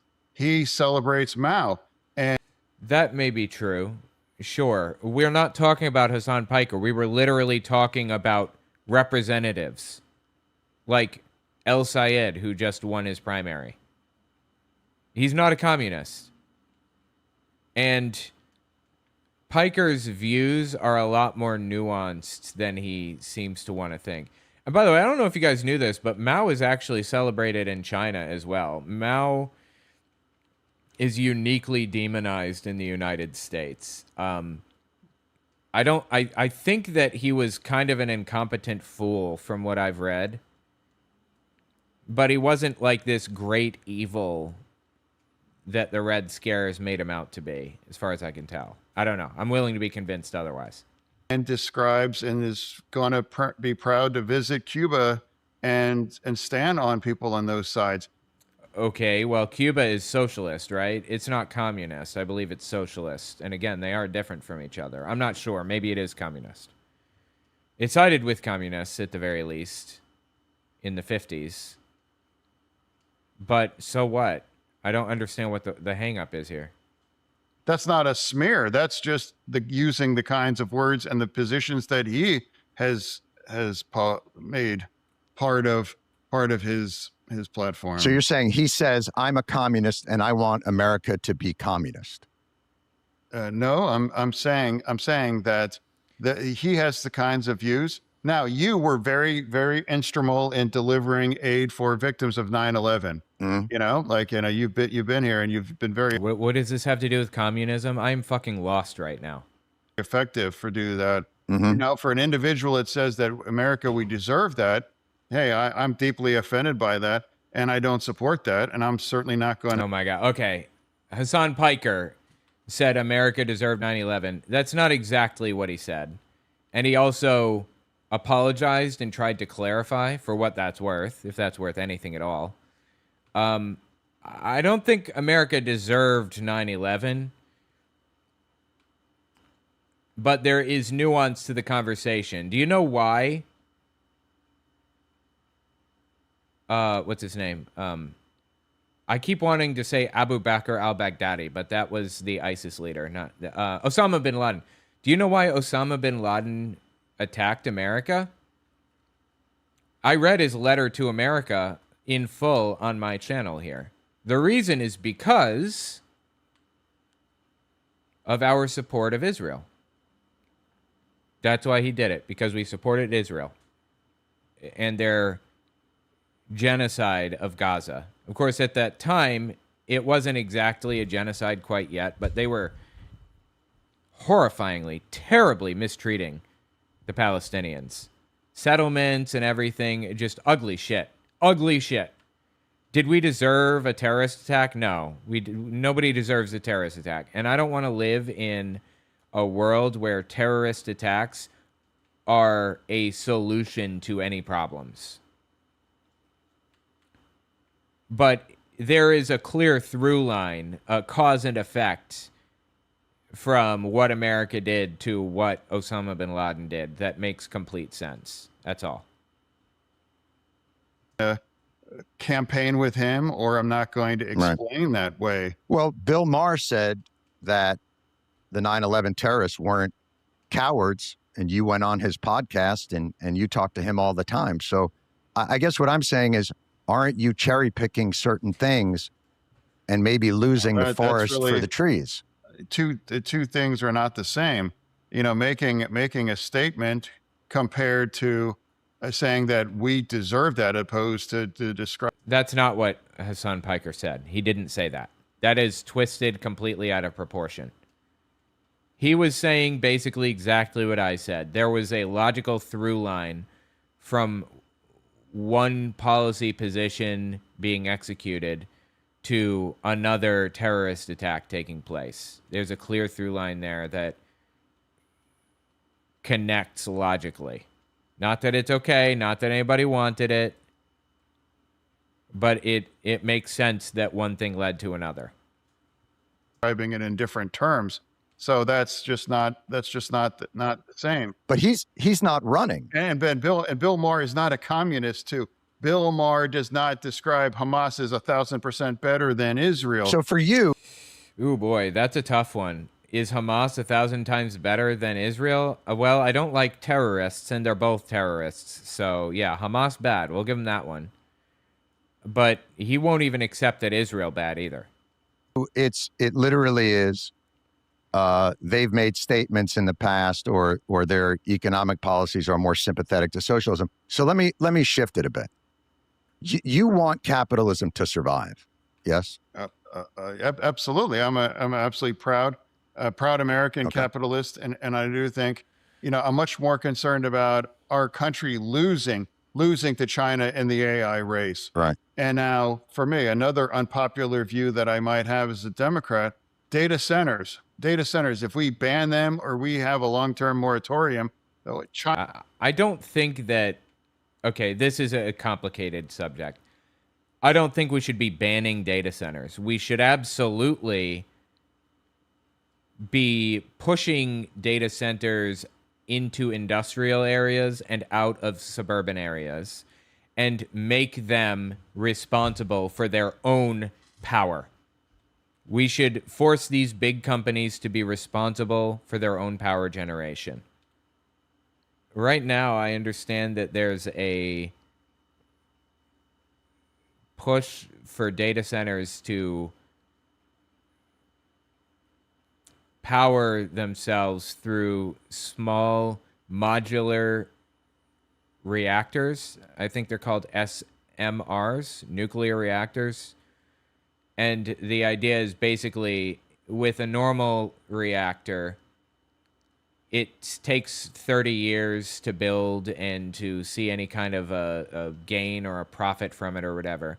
And they have to be custom built around the landscape. They, special blueprints drawn up for each individual reactor that's built. It's a billions and billions and billions of dollar project that the government has to be involved in. Small modular reactors are not that way. You can get 3 to 4 to 5,000 megawatts, I believe, out of a regular reactor. Small modular reactors generate about 600 megawatts of power, if I'm not mistaken, and they are built in a factory and shipped to a site and put together. I'm all for that. I think that would be fantastic if we could work that out as a power source. Water, not a problem with data centers. Honestly, that's just propaganda. It's just bullshit. Water is not an issue. Water use is not an issue with AI. It's just complete garbage. If we could work out the issues, I think it would be great to have more data centers where they're not negatively affecting the people in the communities in which they live and they're generating their own power. I'd be all for it. China would be elated on that. And you have frontier models like Mythos and now the new AI version 1. They've been able to break out. And to hack and go attack other kinds of organizations. Thank God that they're American companies. The second the Chinese are able to have those frontier models and unleash them on their... I'm sure that's probably already happening, honestly. And what he meant was mythos. I don't know what the fuck mythos is or why he pronounced it that way. But yes, mythos was Anthropic's AI model. And it was... and it did hack out of its environment. That's true. It didn't actually hack anything, quote unquote. It's actually fascinating. I'm very, very involved in AI development. I've written my own AI models, created my own AI models from scratch. As a programmer, I've always been very involved in this area of study. But, like, for example, right now, I'm building an AI model. I'm fine-tuning it. I'm training it. Basically, it's a vision model. Oh, son of a bitch. I hit the wrong button. It's a vision model. So I send in a page of a PDF, and it spits back out HTML, pretty much. It actually spits out markup, which then converts to HTML, which then converts to EPUB. And I'm fine-tuning a model that I wrote right now, a vision model that I wrote, to spit out that EPUB more effectively with my own categories and everything. It's just a technology, people. It's like the internet or any other technology out there. There's nothing spooky or weird or like sentient or whatever about any of this.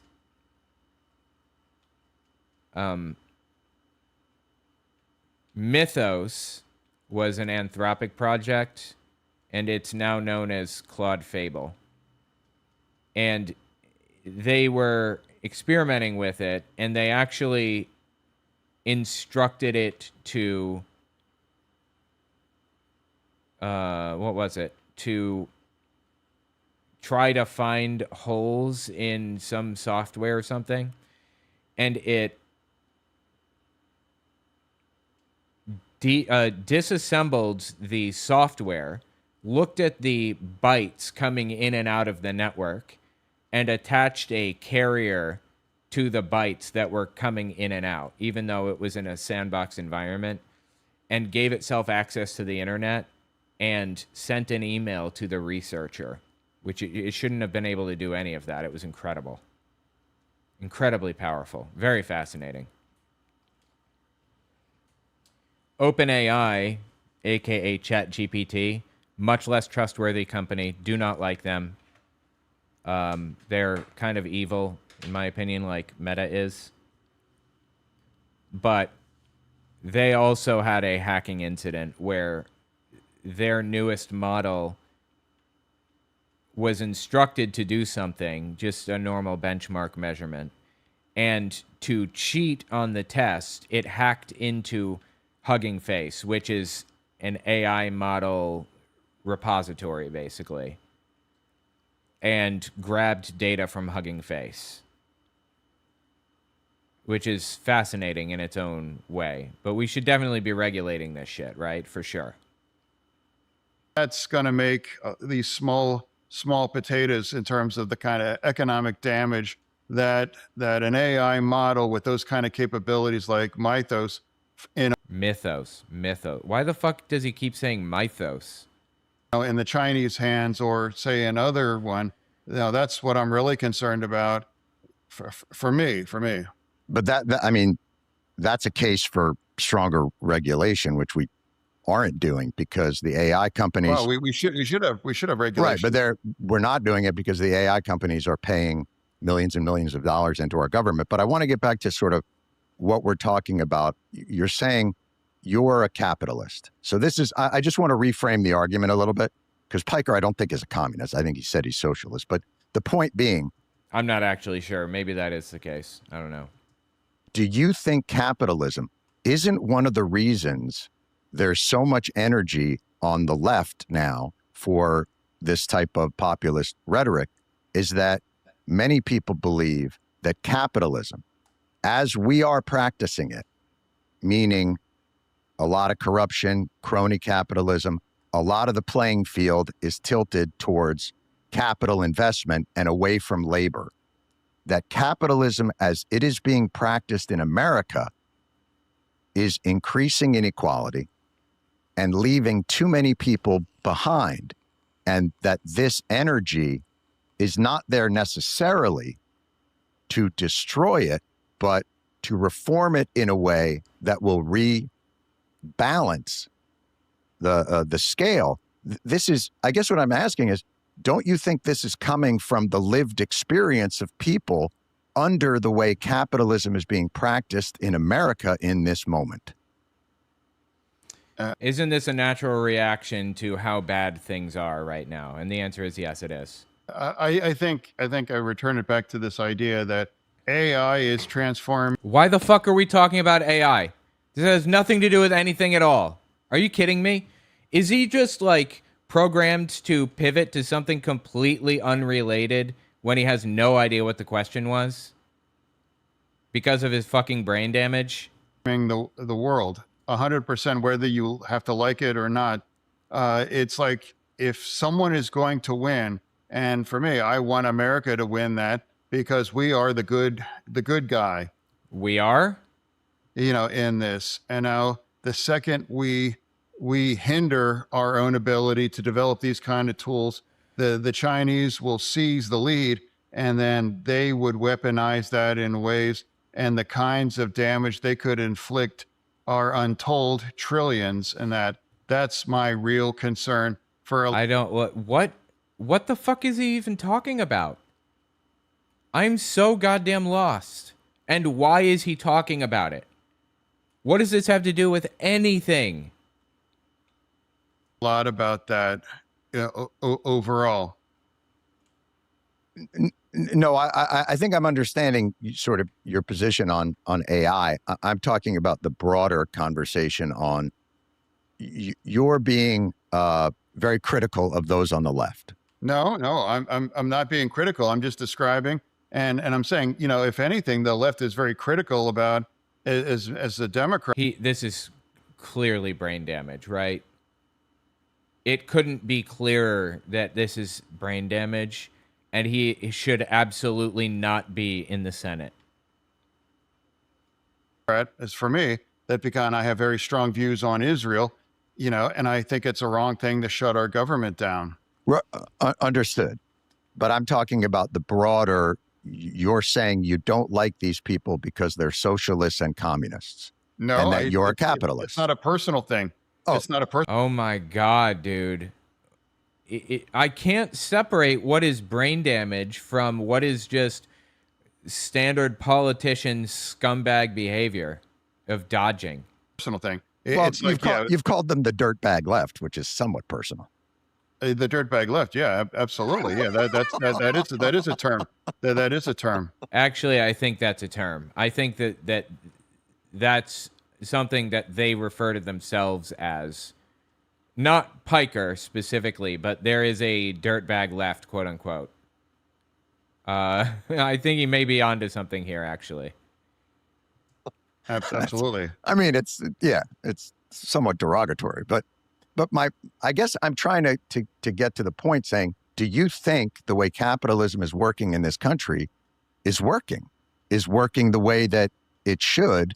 And don't you think that your voters, and you described yourself as a progressive years ago, you don't do it anymore, but don't you think your voters are feeling the effects of a system that benefits capital and disadvantages labor?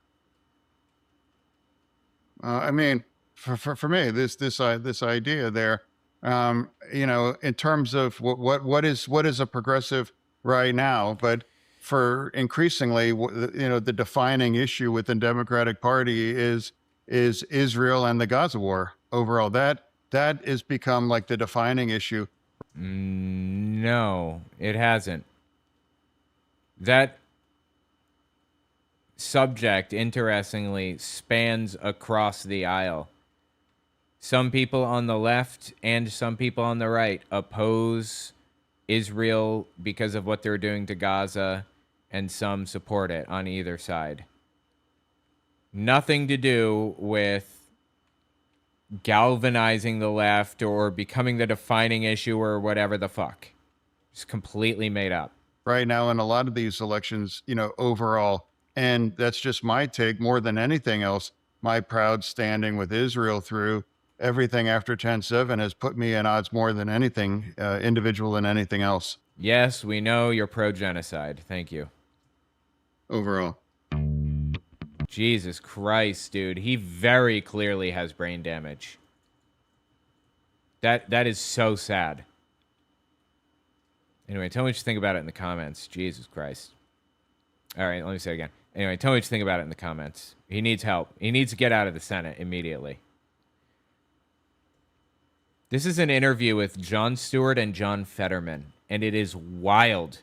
This isn't part one. If you didn't see the other, don't sweat it. This stands independently of the rest. Let's give it a listen. So you're saying, though, just to be clear, you believe that capitalism is working very well, and that we really don't need. What I'm saying, John, is that's a fair question, and I'll respond. Where is an example across the globe where it's working better?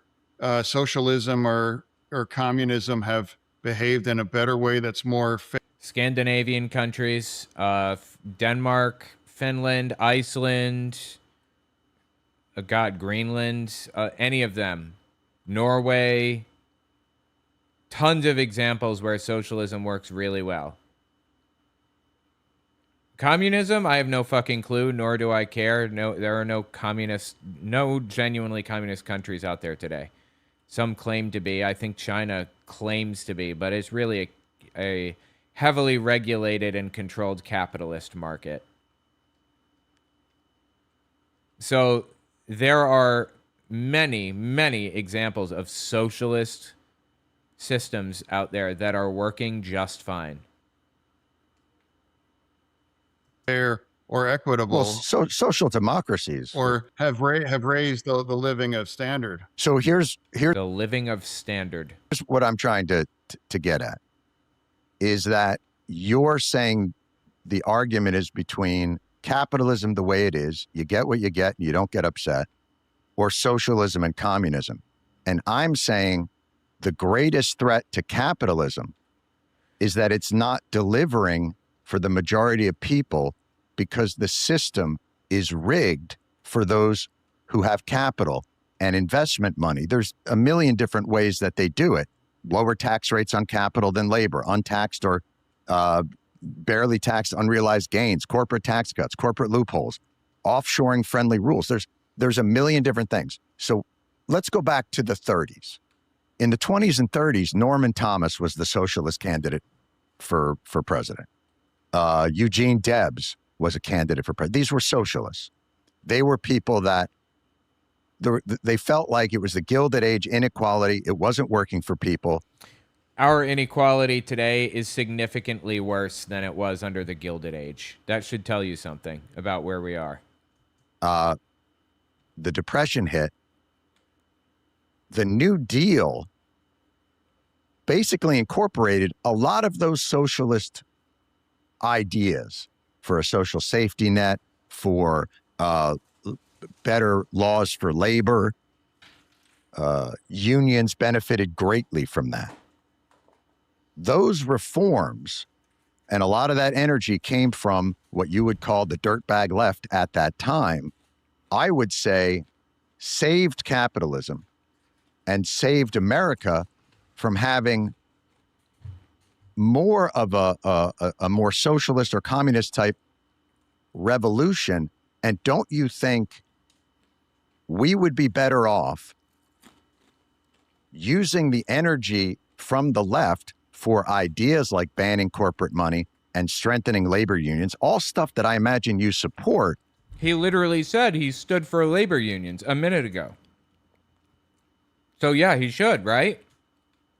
If he disagrees with this, then he's inconsistent in his positions. Rather than denigrating them and caricaturing them, why not work with them so that the capitalist system you love... What does that mean by working with them?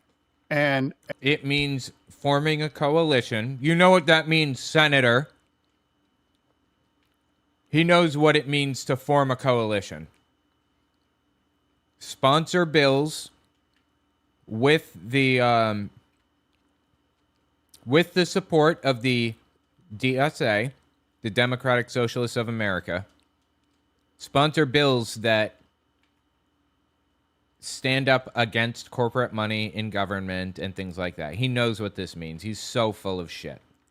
And now, so overall, I don't necessarily agree with everything of your argument. Sure. Well, it's like the Great Depression. You know, we're not in the Great Depression. You know, and no, we're headed there though. The economy continues to grow overall, and without a doubt. And then some things are too expensive. Without a doubt, they are. But eventually, I think the market will address that. Back in 24, the whole world was eggs, you know, out of control. And now then when it returned back to a normal price, people don't talk about eggs anymore. So it's a lot of these other things, you know, overall. And then World War II. And that reminds the world that we saved democracy in our country, and we are the good guys. And there are... What the fuck is he talking about? So he's saying things are good as they are. Things are fine. We have nothing to change. Capitalism is fine as it is in America. I mean, Jon Stewart listed a bunch of shit, up to and including getting corporate money out of government. And he's saying no to that? People on the far left now, they're making it seem that America is the problem, or we are the aggressor, or we are behind many of the troubles here across the globe. In other words, if El Sayed or AOC or Bernie Sanders has proposals that strengthen a social safety net or readjust corporate tax rates or change the way that, or here's just a simple one, tax capital gains in the same way you would tax salaries. Like, work is for suckers. Work is taxed at a higher level than investments. I'm not sure fully that it's a good idea to tax capital gains at that rate. There is a line where you want to encourage investment because it stimulates an economy. And having capital gains at somewhere around 15% seems to be the sweet spot. Taxing unrealized gains may be inadvisable.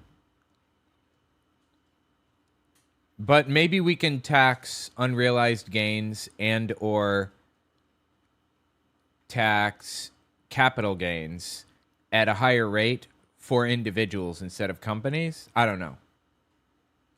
There is a discussion to be had here. Doesn't that tilt the playing field to people who already have money?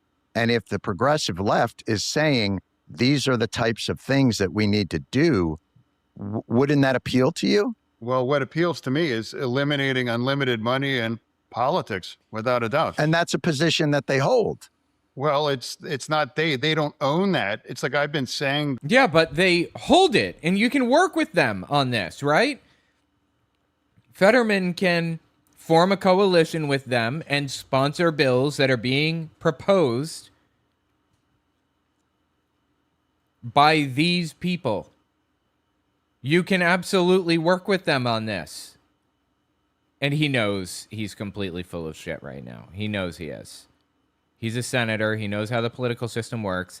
I happen to have a unique insight into the political system that a lot of others don't, because my wife is basically a lawyer, pretty much, for American atheists. She actually works in policy. She's not like a litigator. She has a law degree, and she writes bills and finds sponsors for those bills. That's what she does. That's her job. So I happen to know exactly how this process works. And I know that Fetterman knows that too. And he's simply full of shit right now. Any reasonable person realized that unlimited money is a poison in American democracy. I've been saying that from the beginning. It's not something that they own or for that. Now, my race was $320 million in my race in 22. And then in the 24 cycle was $500 million for a Senate race. And now watch how out of control that race is going to get here in 26. And then in 28, it's going to make my race look quaint in terms of the billions of dollars that are. Okay, what's the point? I don't understand. Are you saying that money in politics is bad? I thought we already established that. Being thrown at that more than anything is the accelerant on, and it's fueling a lot of the extremism for now too. Right. And also another problem is the primary system too. The extreme views are the most activated, and they are the most part of the primary. Sure. And then that pushes people away from a reasonable kinds of solutions. Democrats are not extreme. I argue there isn't a single extreme Democrat politician or candidate in the United States. I don't know of a single candidate that identifies as that identifies as a communist, for example, but even communist isn't extreme. The way I use the term extreme is somebody who believes that violence is necessary to achieve their political ends, and it is always inherently a bad thing, in my opinion. I define radical as somebody that is very outside of the standard mainstream position. I would argue that the United States is in a radical right-wing state right now. Regardless of, you know, whatever Democrats are up to is completely immaterial to how extreme and far right the United States is at the moment. And I would argue that Democrats, all the Democratic candidates, including the DSA members, are in no way extreme or even radical. They are regular, middle-of-the-road, standard positions. A real health care plan, taxing the rich. I mean, this is all standard shit. This is not radical.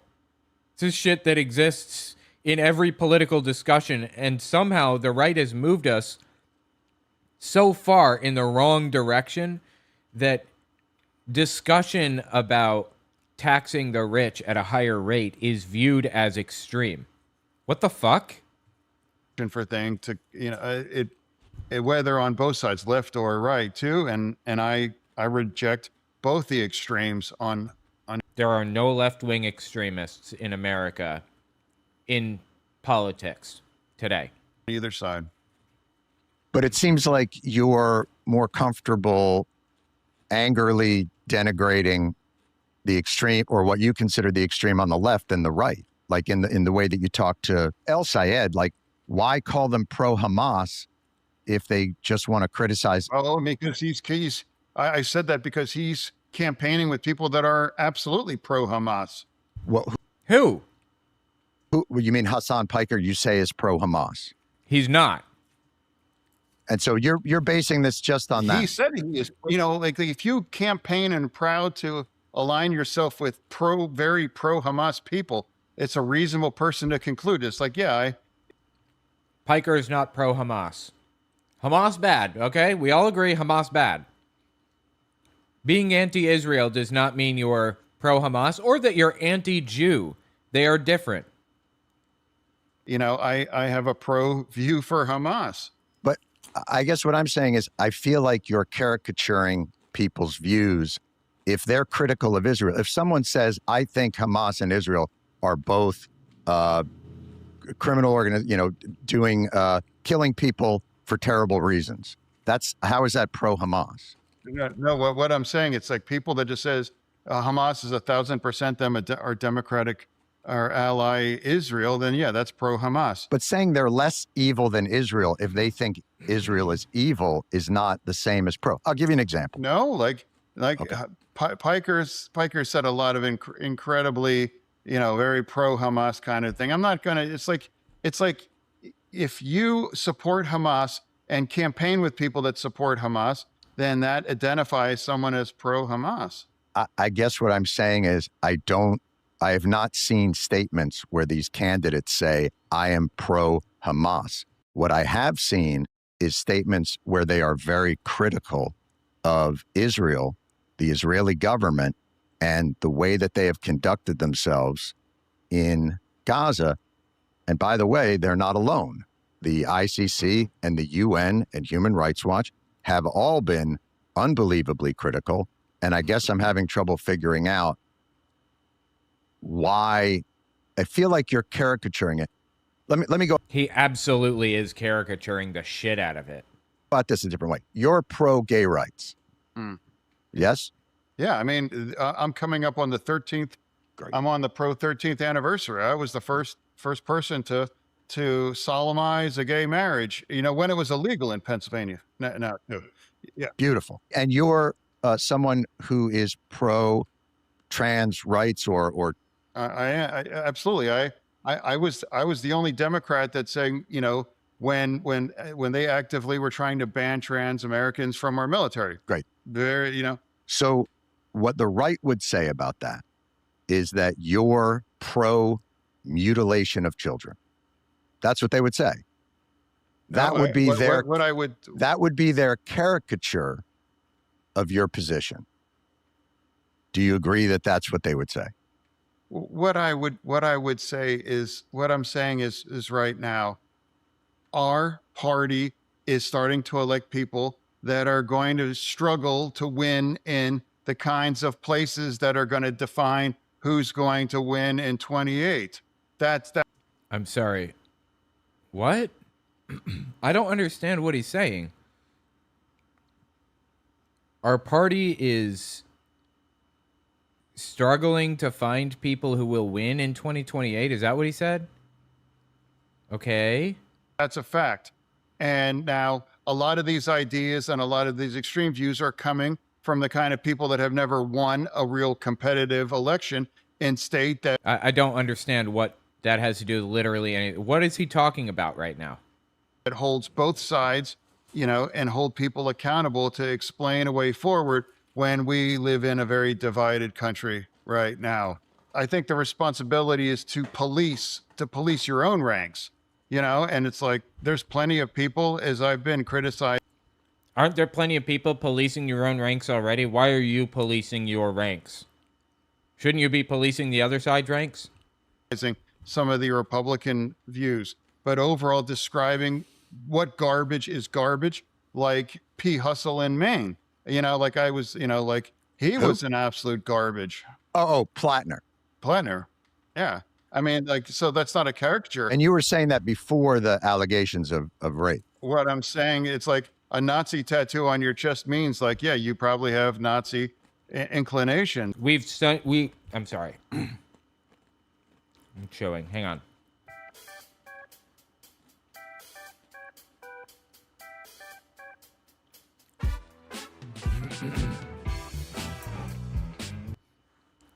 We've seen no indication that Graham Plattner or P. Russell or whatever the fuck he called him has Nazi beliefs.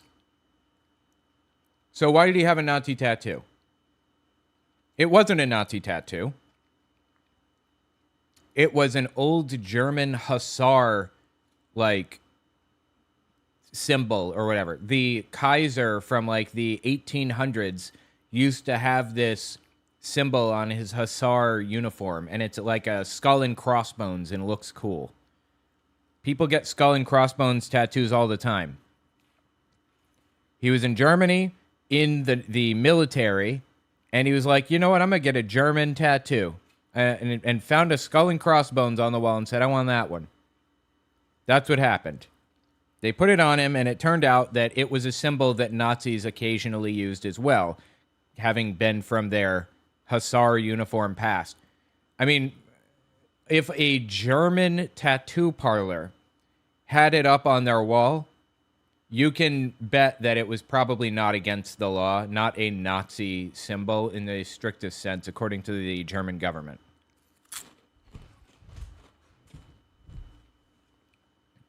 Like I said, the Nazis did use it. So we got it covered up. My question is, did he have Nazi beliefs? The answer is no. He had no indication or nothing to indicate to us that he had Nazi beliefs. And if you are accused of roughing up your ex-girlfriends, yeah, that's.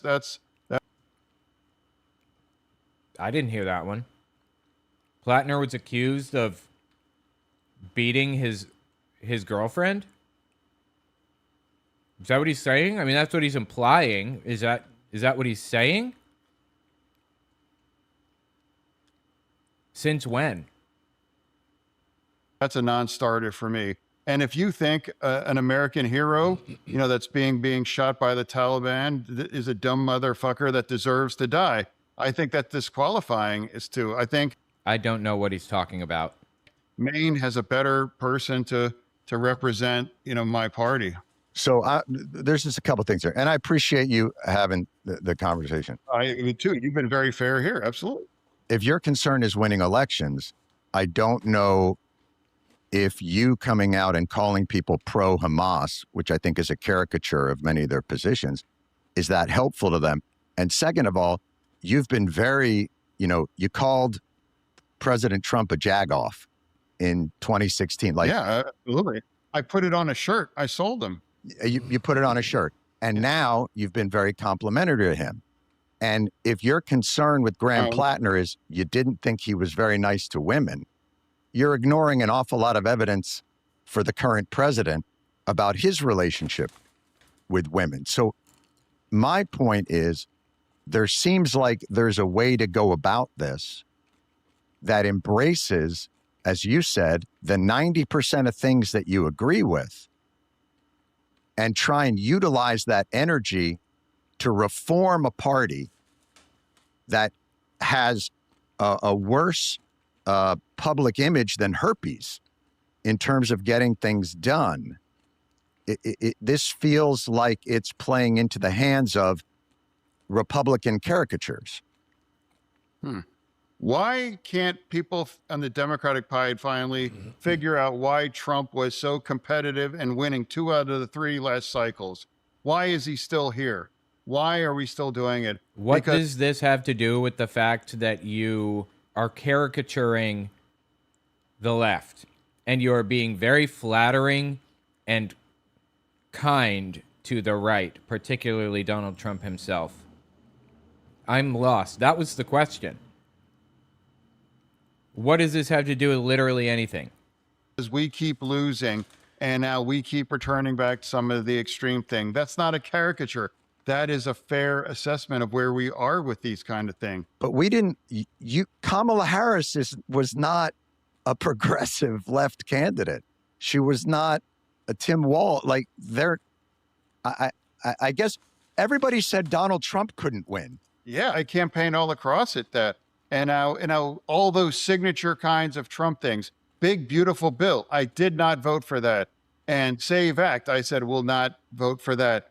And some of these big signature ones. And when we vote for Blanche in this week when we're filmed, I won't for him either. Right. So what really matters is the votes and what's behind that. And what's really... Oh, suddenly the votes are what matter. Interesting. Because just earlier he said, you should be voting for this stuff and not shutting down the government. You should just be using your voice to complain about this stuff. Don't ever shut down the government. If there's a bill that you don't like, that Democrats are needed to pass, like Big Beautiful Bill, then vote for it and then complain about it after. That's what he said. Set me apart of most of the Democratic Party is Israel. And that's fair.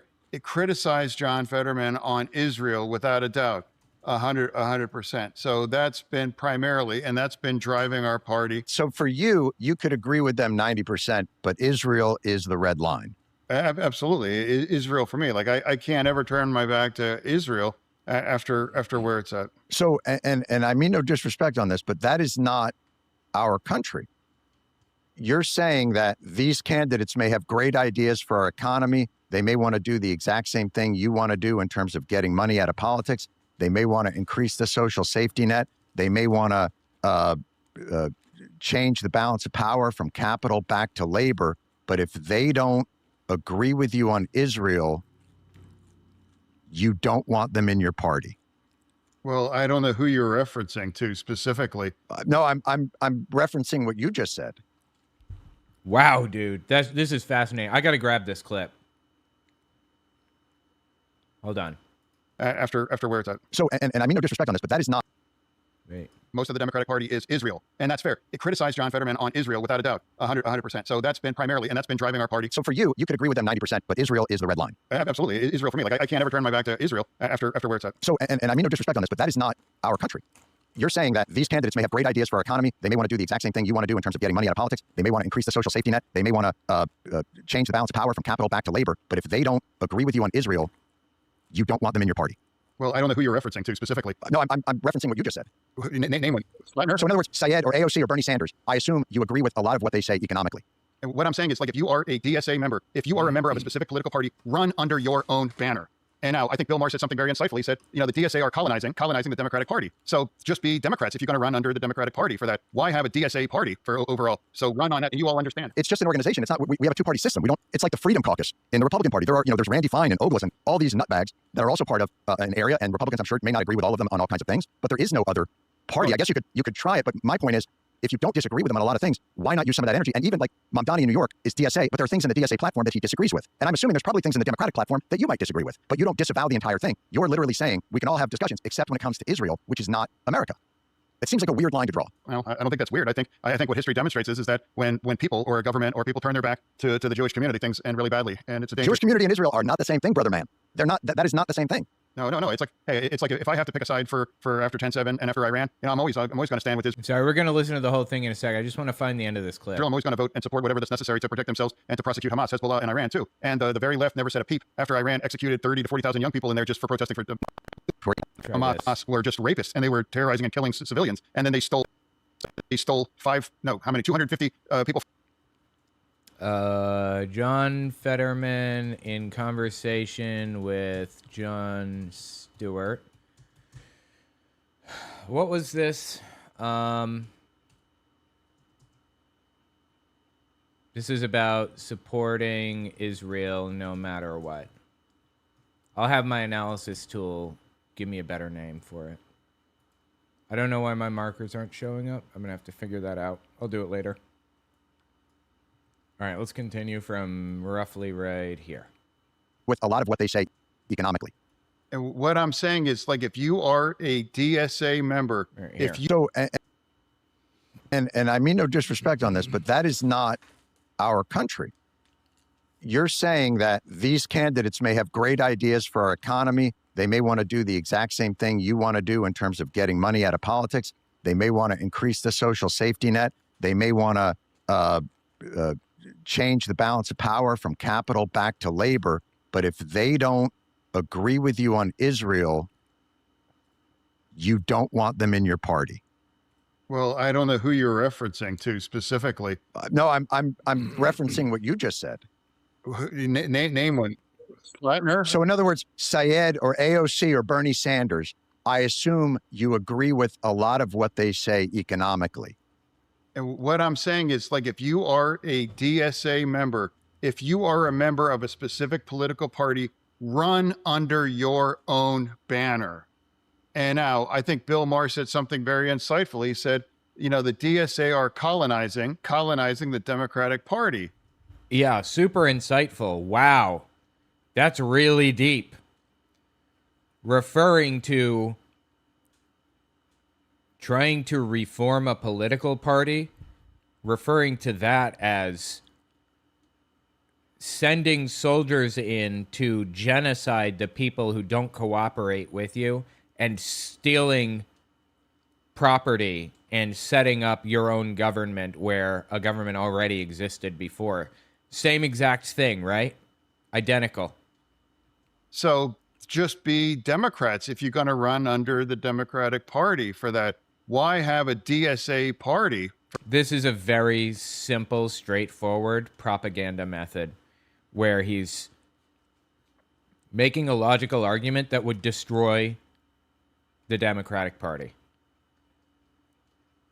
If you can get a little wedge in logically that will destroy something that you hate,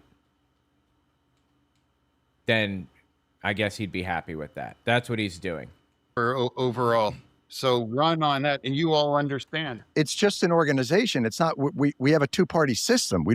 It's like the Freedom Caucus. It's a coalition. And coalitions exist in a lot of governments. Anyway, I would argue all democratic governments.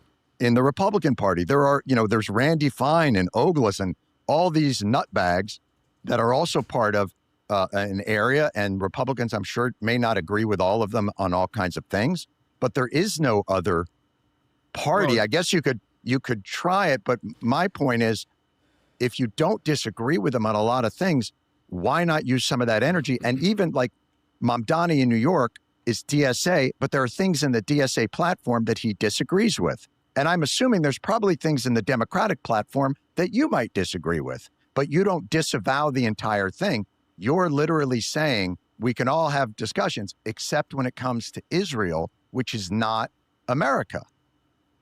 It seems like a weird line to draw. Absolutely. Well, I don't think that's weird. I think, Well, you're fucking wrong, sir. I think what history demonstrates is that when people or a government or people turn their back to the Jewish community, things end really badly. Okay, this is another propaganda line from the far right where they believe that if you don't support Israel, you will fail. Those who support Israel will be blessed, and those who don't will not be blessed. In Genesis, I think it says this. Something like that. And Ted Cruz repeated this exact line. So it's a religious position for him then. He's using his religious beliefs to guide his public policy for all of us. He thinks if we support Israel, then America will prosper. What the fuck? And Yeah, I got that. it's a dangerous. Jewish community and Israel are not the same thing, brother man. They're not, that is not the same thing. No. It's like, hey, it's like if I have to pick a side for after 10/7 and after Iran, I'm always going to stand with Israel. I'm always going. Well, no one's forcing you to pick a side based on those events. We're now talking about these new events where Israel is genociding the Palestinians. Those are the new events we're talking about. Are you saying, well, after what happened in World War II, I'm always going to pick a side against Germany? Really, 100 years later? Like, completely different government, completely different system. Everything is set up differently. There's a different culture. There's a different everything from what it was back then. And now you're siding against this anyway. Well, what's the logic? Is it just a loyalty thing? Is it just a feelings thing? I just feel it's the right thing to do? to vote and support whatever that's necessary to protect themselves and to prosecute Hamas, Hezbollah, and Iran too. They're not prosecuting Hamas. They're persecuting Palestinians, innocent Palestinians who didn't do jack shit to fucking anybody. And the very left never said a peep after Iran executed 30 to 40,000 young people in there just for protesting for democracy. Well, you know why? Because it's none of my fucking business. I'm more concerned with what's happening in America, first of all. Second, I didn't even hear about it. If I had heard about it at the time, I would have been upset about that. But we have our own shit going on over here. We don't need to focus on that shit. We have a fascist government in power right now in the United States. I'm worried about me and my family at this moment. I'm not worried about what's happening in Iran. It's none of our fucking business. We are not the world police. The United Nations and the International Criminal Court are the world police. Let them do it. If they call us for help enforcing world police shit, fine.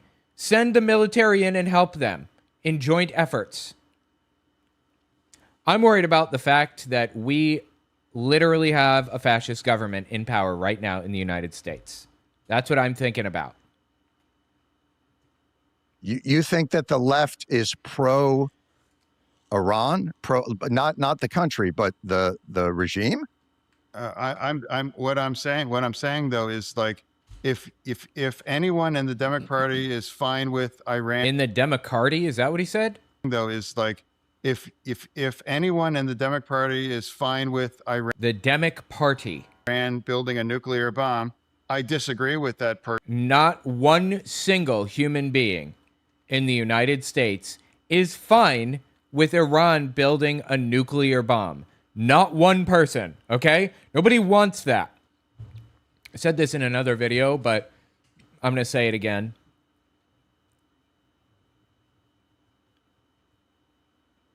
Iran has no ambitions or even interest in building a nuclear weapon. They never have.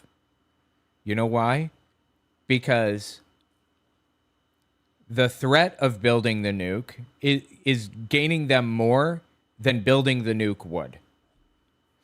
Once the nuke is built, they know they can no longer use that as leverage. Lift sanctions or I'm going to bomb the shit out of you with a nuke. That's not going to happen. The entire world, all of them, will turn against Iran completely and fully. If they said, I'm holding Israel hostage, either they give me what I want or I'm dropping a nuke on them. Everybody would turn against them. But what if they say, we are building a nuke? Now it's a negotiation. If you slow down nuclear research, we'll lift sanctions. The threat of having the nuke is more valuable to them. That's the point. Why would they want a nuke? They wouldn't.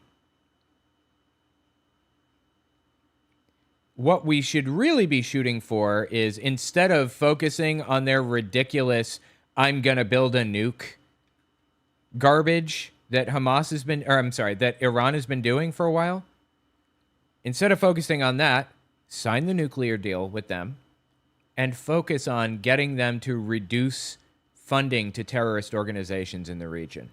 That's what we should really be doing. I think most people are, again, I think you're caricaturing the issue, but is there anything you would criticize Israel about? No, what I would say is that I have not a single Democrat that's willing to go on record saying, I'm cool, it's okay if Iran builds a nuclear bomb. And I supported last summer. Nobody is quote unquote fine with them building a nuke. They're not planning on building any fucking nukes. There is a religious fatwa against building a nuke in Iran. No one is building one. Okay, it's not happening. It is a negotiation tool, and your dumbass and all of the dipshit Republicans are falling for it. Why? Because they want war, probably. Everybody in Iran policy knows this is what's happening. Everybody knows this is what they're doing. You cannot convince me that a senator, a sitting senator, is the only person in government who is unaware that they're simply using the threat to get things that they want. They're not building a nuke.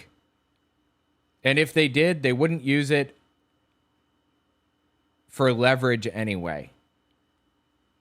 Bombing the Iranian nuclear facilities. I think that was a necessary and important thing because Iran is becoming close to building a nuclear bomb, and that would transform. I think the case fucking please. They're not getting close to building a fucking nuke. Really. was not made by this administration that Iran was close. Netanyahu's been claiming they're 2 weeks away for the last 20 years. But my point is, so would you say everything Israel is doing is for their own self-defense? Just destroying its enemies. Yeah, that is. Destroying its enemies. Or flattening a tiny area and pushing 2 million people into 30 to 35 to 40% of that territory and having a siege of that area. Is that in their self-defense? No, what I'm saying, it's like people forget that Hamas were just rapists and they were terrorizing. Okay, and Israel doesn't have rapists in their ranks? What are you fucking talking about? Israel recently got famous, or let me rephrase. 6 people in Israel recently got famous for literally raping a Palestinian on video that was in a detention facility. Yeah, I believe it was a young boy. And if I'm not mistaken, I believe they used what's called a rubber truncheon, basically a police baton.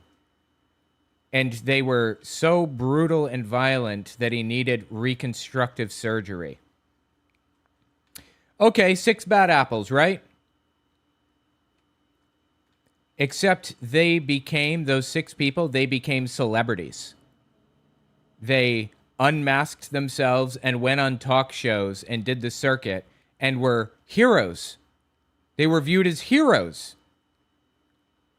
And the doctor who did the reconstructive surgery was doxxed and subjected to intense social pressure and hate. Massive hate campaigns against him. They literally celebrated rapists, like book deals, the whole nine. So I would like to assume that Fetterman's moral outrage over Hamas extends both ways, right?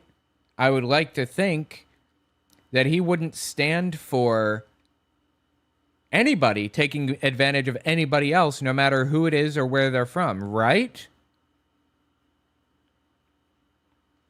And killing civilians, and then they stole 250 people from their families, and they kept them underground and brutalized them and raped them and starved them for over 2 years. And that's why they refused to give them. I don't have any reason to think that the hostages were taken advantage of. I don't believe that's the case. I could be wrong, but back, and that's what forced Israel to engage in that Gaza war when they refused to send their people. And there is nothing in the prosecution of that war that gives you pause. What do you mean? What do you fucking mean? One of the things that, one example is what I just said. Right? That shit happened. They're fucking celebrities in Israel. Today, they're celebrities. The killing of tens of thousands of children. Absolutely awful. Absolutely. Because Hamas has... Oh, it's Hamas's fault that those Israeli people raped that child. Right. Shame on Hamas for forcing Israel into this situation where they had to do such a thing.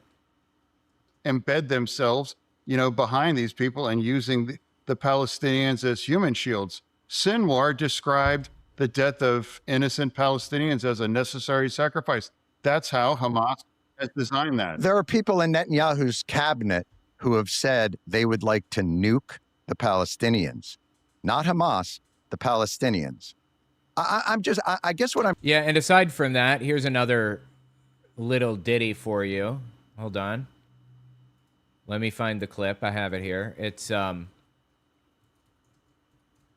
are objectively, factually, beyond a shadow of a doubt, committing war crimes.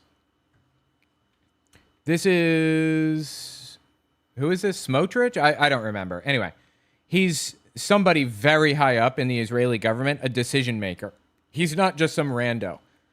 And he's explaining... He's one of the cabinet members, I believe. He's explaining the strategy.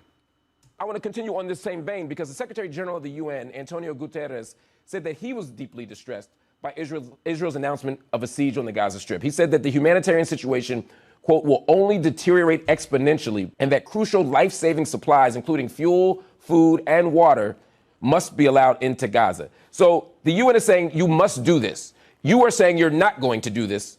So the UN says you must provide food and water, or you must allow food and water through, because they control the wastewater plants, Israel does, and the electrical grid in Gaza. Those two things are controlled from Israel, and Israel turned them off to civilians. You don't do that shit to civilians. How do you... No, we're not saying that. He's saying doing it immediately. What I'm saying is what you're doing. No. He's saying doing it immediately. I got you. I'll tell you exactly what we're saying. I'm saying we will do everything for the Gazan people. Once and now we demand immediate surrender, unconditional surrender of Hamas. If Hamas people come out with their hands up and clear their weapons, believe me, everything will be restored to Gaza. Hamas doesn't even live in Gaza. Okay, Hamas lives in Qatar, if I'm not mistaken. Oh my God, I didn't mean to travel there. Hamas lives in Qatar. They're hunting for a phantom that doesn't exist and will never exist in the form that they want. And that's very intentional. It is Hamas in Hamas hands. Now I understand. Thank you for clarifying that, sir. I think we're actually on the same page here. You're saying that once Hamas leaves, you'll grant the Gazan people food, shelter, fuel, electricity, hospitals, schooling. And if they don't, and if Hamas doesn't leave, then they'll continue to starve and die in hospitals. You are defining for the international community right now collective punishment. You're saying until Hamas acts differently, the 2 million people in Gaza are going to be treated this way. And once Hamas acts differently, these 2 million people in Gaza will be treated better. That is exactly what collective punishment is. You're holding them accountable for the actions of others. That is the definition, the textbook definition of collective punishment, sir. Now And it is a war crime. It is illegal. And they don't give a fuck. That's the point. Is Fetterman okay with that? I'm trying to get at is, I don't understand why we can't criticize even someone that you think is an ally for actions that we deem to be morally reprehensible. It's because they're part of his eschatology, his religious belief. His religious belief says those who bless Israel will be blessed, those who curse Israel will be cursed. And that means you must support Israel no matter what. No matter what. Like, I don't understand how you can defend the settlements in the West Bank. Like, I don't understand how you have no criticisms over their actions, over their increasingly messianic, ultra right-wing government that seems to think relentless war is that you can bomb people out of resistance. Have you ever seen a movie called Gatekeepers? It's people that have been in Shin Bet and ran the army in Israel. And they're talking about how the strategy that Israel has of disproportionate retaliation, even though they are by far the most powerful force in that region, is not a path to keep Israel safe. Okay, we got another ad. Anyway, that's wild, dude. That is insane. Fetterman is fucking lost. Anyway, tell me what you think about it in the comments. Just nuts, dude. All right, we're going to continue with this because this is actually really interesting, but... yeah, let's just jump forward here. All right, here we go. Right here. What I'm saying is that Israel was entirely open to a two-state solution. They were offered a two-state solution. You know, I actually got a chance to talk to former President Clinton about that, and reminds the people that they were offered 96% of the West Bank, and they get to pick 4%, you know, for part of Israel. That was like 30 years ago. There's something like only 20% of the people who live in Gaza were even around for that. The vast majority of the people in Gaza are children now, are under 18. I believe it's over 50% are under 18, if I'm not mistaken. I could be wrong on that. Just vile, disgusting shit, dude. Let me tell you what my solution would be. If I were the president of the United States, this would be an uphill battle. It would be very difficult to get done. And I would burn every bit of political capital that I have on this problem. But I would unite Europe and any other continent or country that I could possibly get to unite behind me to force Israel to A, give up their nukes, and or B, dissolve their military completely and create a single federal government over top of Gaza, the West Bank, and Israel. Each one would be its own state. Israel would be a state, Gaza would be a state, the West Bank would be a state, and they would have equal representation in this federal government. And the new federal government would have an integrated government and an integrated military. The military units would work together. Palestinians from the West Bank, from Gaza, and from Israel. Jews from Israel. Everybody all together in mixed units. No more fully Jewish army who believes that they have the divine right to control the entire region and have the right to murder children because of that. No more of that. That is what I would do if it were up to me. But it's not up to me. And this is going to continue on forever until somebody actually does that. Until somebody decides to spend that political capital. That's how it's going to go.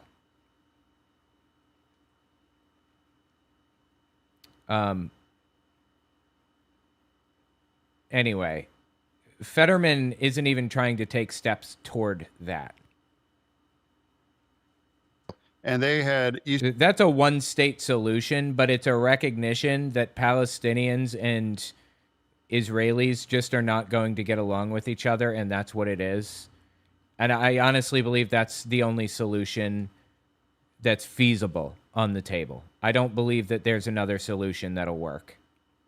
Jerusalem as the capital, and they would have had their entire nation now going on 26 years. Now, they reject that. They did not want a two-state solution. They have a one-state solution, and that's from the river to the sea. That was like a long fucking time. That was like 30, 40 years ago. We're in a completely different situation today. We're in a completely different world now. And that's part of why anti-Semitism is run amok in our college campuses and in the... What? College campuses have an anti-Semitism problem, huh? People aren't allowed to be opposed to what Israel is up to right now without it being anti-Semitic? Am I anti-Semitic, I wonder, in his mind? Of course I am, right? In the streets, and now they're protesters showing up in my office at my home and following me and screaming and calling about and claiming about genocide. And now it's not a genocide. And if there was a genocide, that's because Iran refuses to relinquish this idea that they can destroy Israel. Now live in peace and now live your lives and stop funneling billions into the Hezbollah and Hamas. What is he talking about? I'm so lost. I feel like this is another brain damage moment. Trying to destroy Israel. That's the honest and the dynamic in the region. And now there will be a democratic election in Israel in October. Will Netanyahu win or not overall? But that's the true only democracy in the entire region. So it's like I've never said that Israel is perfect. What I'm saying, though, that's our special ally. And dude, look at what's happening with these Lizalfos. They're vibrating. Why are they vibrating? That's weird, right? Till we're admittedly at war, I'm going to stand with our special ally and describe the circumstances with Hamas or Hezbollah or the way Iran continues to behave. No one's saying it's not a dangerous neighborhood, but I think the behavior of that government is worth more than, and as their not just special neighbor and ally, we're the ones who fund a great deal of it.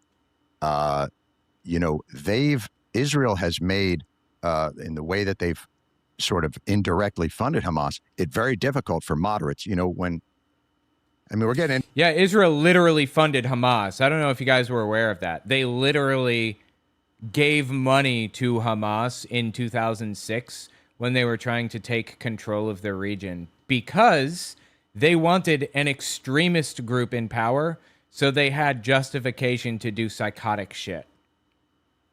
Israel literally poured money into the election system, and the last election was in 2006 for Hamas. Hamas's existence is 100%, well, not 100, but pretty damn close, thanks to Israel. Plain and simple. Do a whole thing here, but I think you believe Netanyahu and his government are operating in good faith, that they really want a peace deal, and I'm saying they're not. Netanyahu's been very clear that he doesn't want a two-state solution. He said it.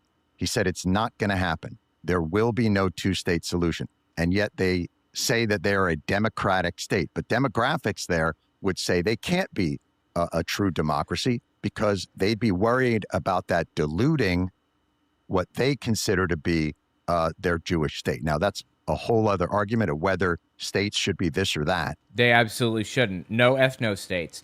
I thought this was a settled question. Ethno-states bad. Can we not all agree ethno-states bad?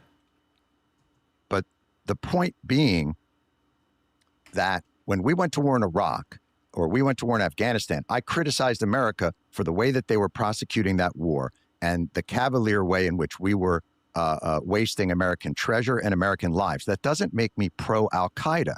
In the same way that if you criticize Israel for devastating an enormous group of people because of Hamas, not Palestinians, Hamas, they are not the same. Jews are not the same as Israel. They are the government that the Hamas, the Palestinian people, have elected. They elected them in, 2008, and there hasn't been...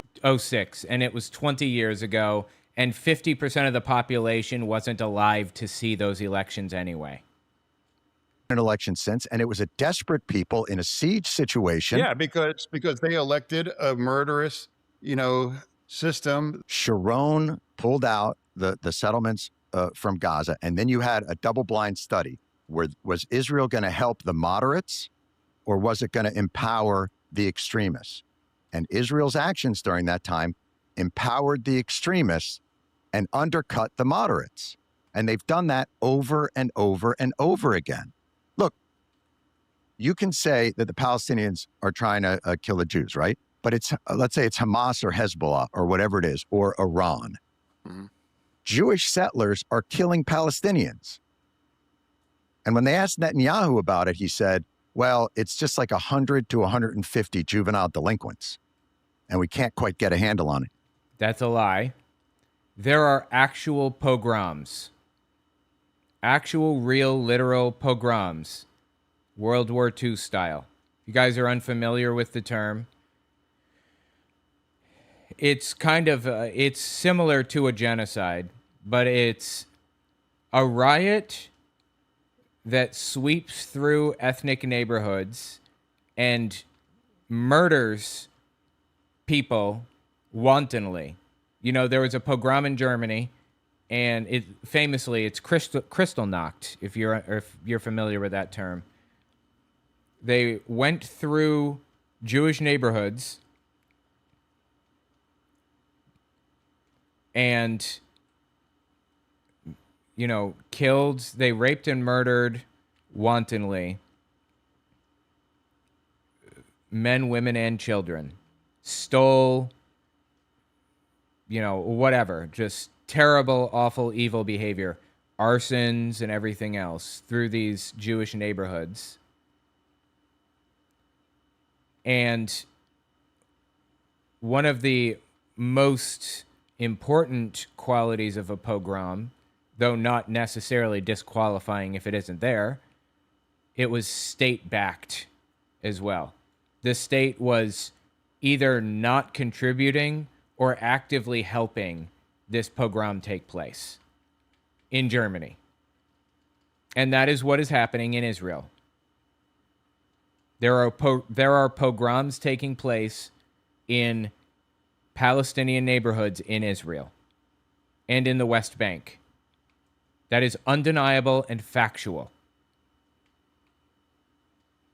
Meaning Israel wasn't able to control this small element that was killing people. Does that mean that the international community should say, you don't deserve a state because you don't have total control of the violent elements in your midst?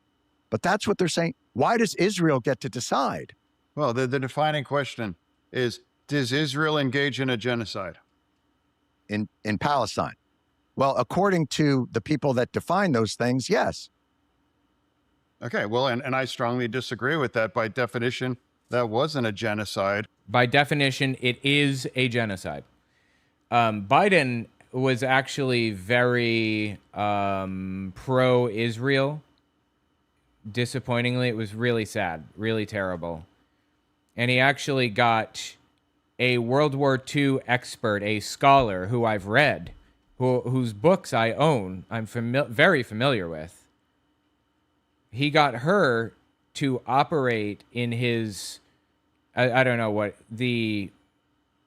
some kind of a government position related to Israel and the genocide and everything. And her name is Deborah Lipstadt. She refused to call it what it is. She refused to call it a genocide. She hedged from a scholarly perspective, and that fucking bothers me. As a World War II expert, she knows better. The Jewish community actually experienced a true genocide for that. Now, if Israel... Yeah, they're not the only ones who've experienced genocides, though. The Rwandans experienced genocide. Hang on. For example, that's just one other example. There are a ton of people who've experienced genocides. World War II isn't the only one that's ever happened.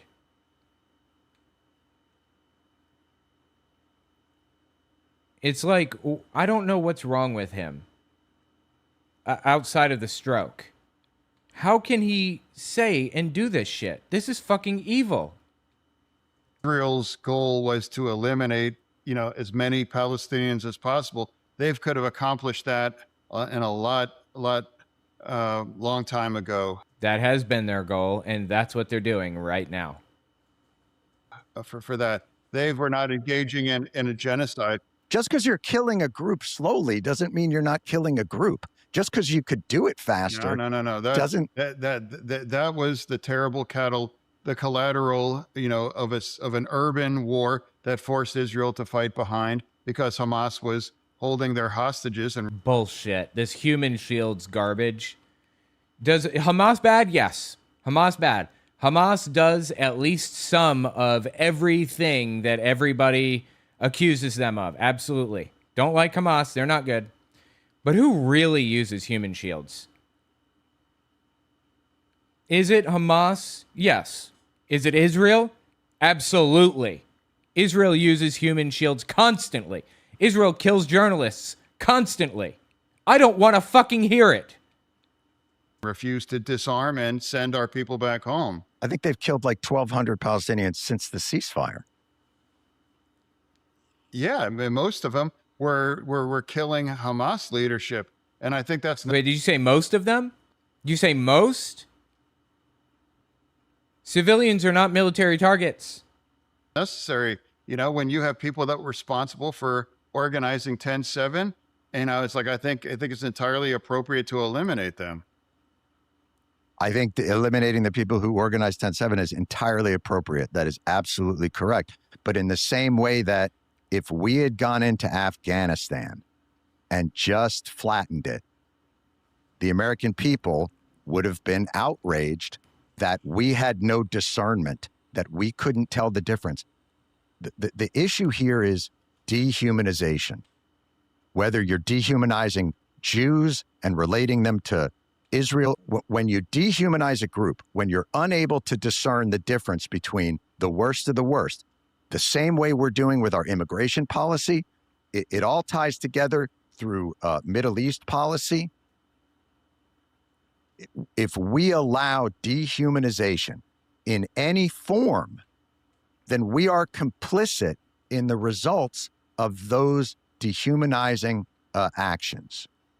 And by being unable to tell the difference between a democratic socialist and a social democrat and a Hamas supporter and a communist and a Zionist and a Jew and Netanyahu and an actor in good faith, we lose the ability to solve the problems that we're facing because we are caricaturing and dehumanizing. John, is it a fair question here? Has become the term Zionist, that's become a slur, on the Democrat. It should be. Yes, absolutely. Christian Zionists should be treated as the evil scumbags that they are. What is Zionism? It's the active current belief that Jews have a unique right to control this region and it should be ethnically cleansed so that they can uniquely control it and nobody else gets access to it. Ethnic cleansing is a fundamental, integral piece of Zionism, of modern day Zionism today, right now. If you are for ethnic cleansing, you should be referred to with a slur. Democratic side. If someone refers to you're a Zio or you're a Zionist, that's become essentially a slur for people to Good. say that thing.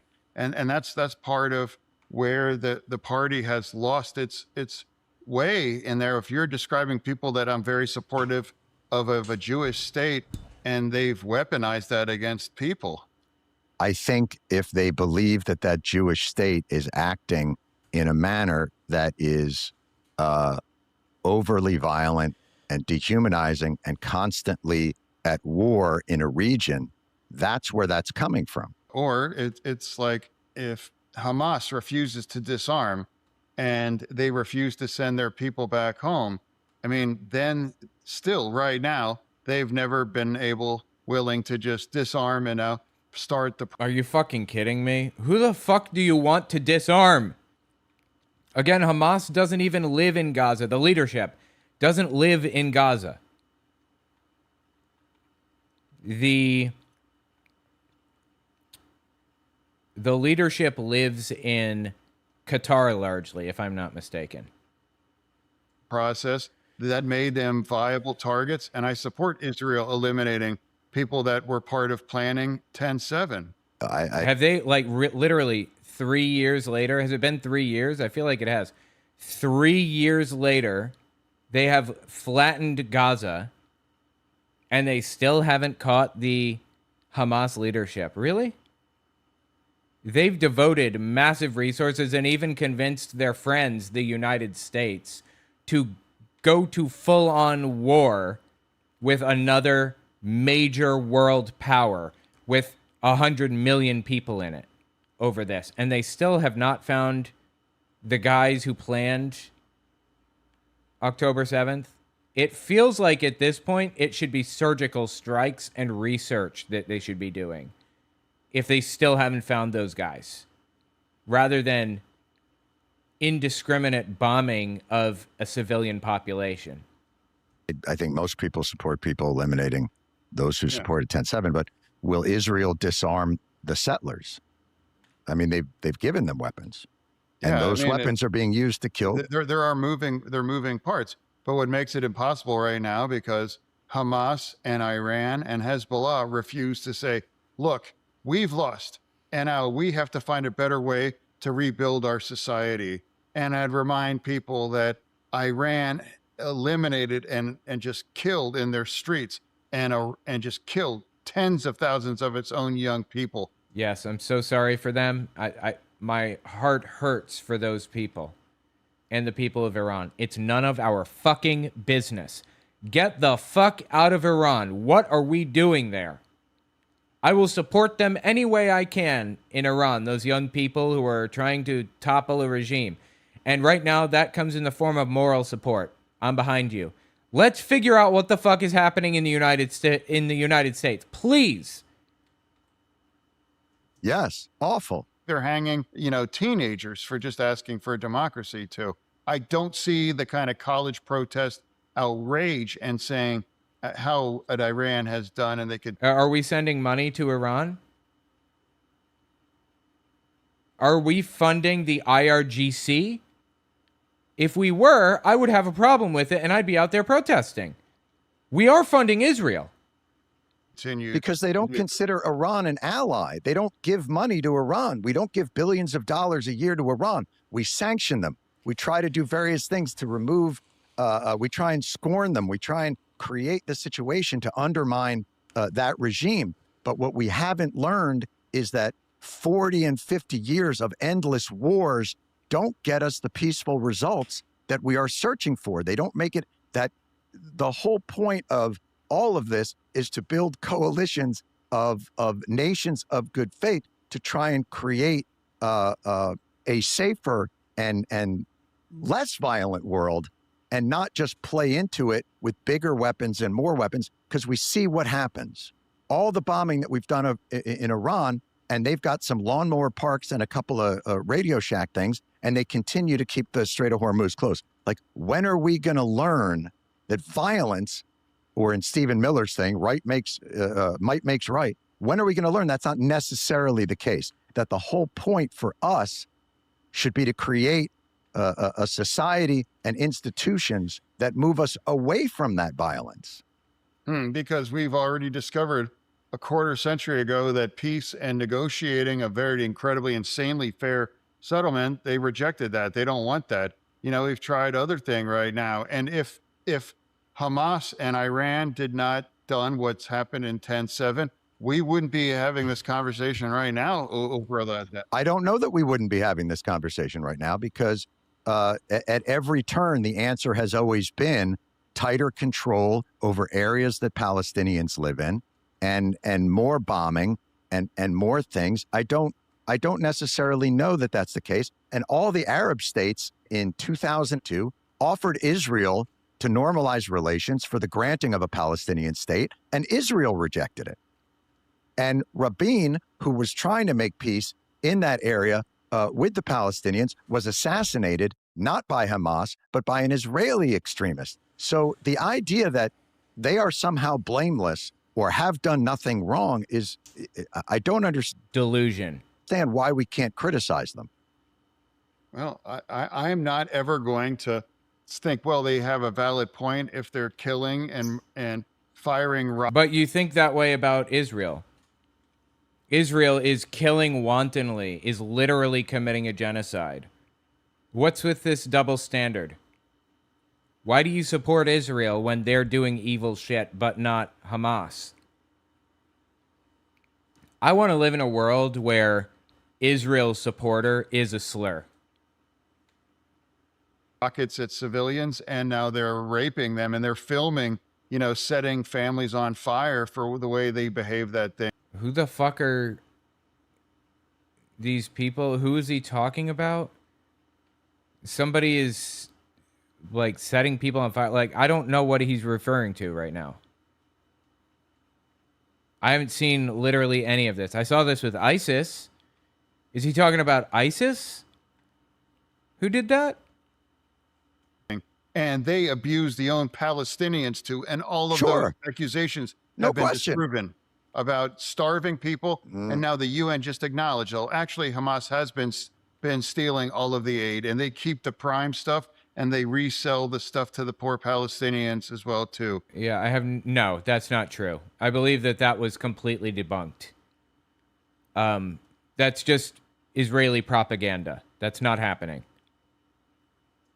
Yeah, I just got to, I mean, even senior military officials had told the New York Times in July of 2025 that there was no evidence that Hamas systematically stole UN aid, but that's not the point. Yeah, well, in July of 26 is that there was evidence there. They were right. No, complete nonsense. This is all lies that he's spewing, and it's fucking vile.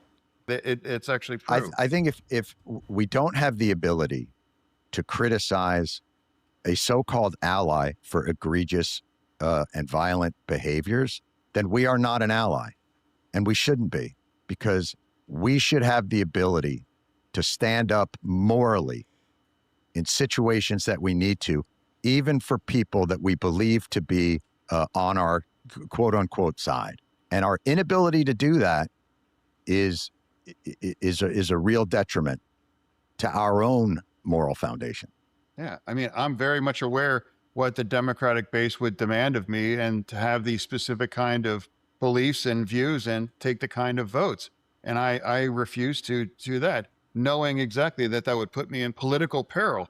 And I don't have any regret about those things. So, but overall for me, you know, when you have this existential kind of a war after 10/7 and how things continues to continue for under those terms, it's like, what side? Hamas, Israel, that's an easy choice. Hezbollah firing tens of thousands of rockets at civilians in Israel. I'm absolutely going to support Israel. Even though they're murdering people wantonly, you're complaining about things that Hamas is doing that Israel is doing. Iran, same thing right now. What about team humanity? Oh, yeah, I mean, where it's not actually that choice. It's about why are we willing to sacrifice so many young people that have nothing to do with any of this in that region for this idea that it's merely Hamas versus Israel? That's just an I think, simplification of what's happening there. Yeah, I mean, and what's becoming is this entire conversation. Yeah, you're right. You're right. This has been a very fair conversation. No. I appreciate it. And it's like this become the ultimate litmus, as Democrats emerging right now.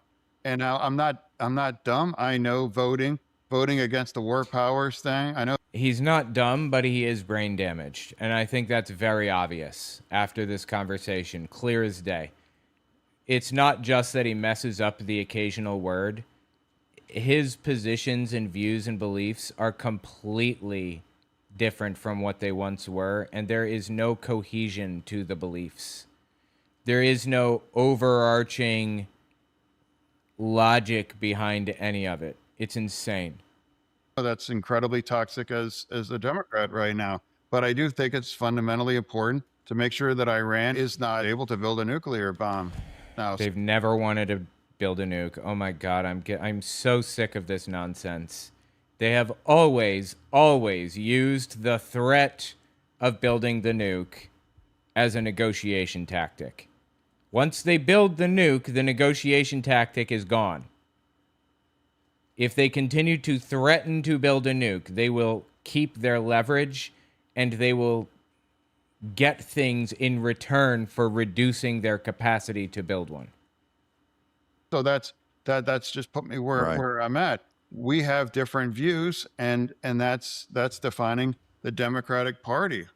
In some ways, I think we have the same views, but with different strategies.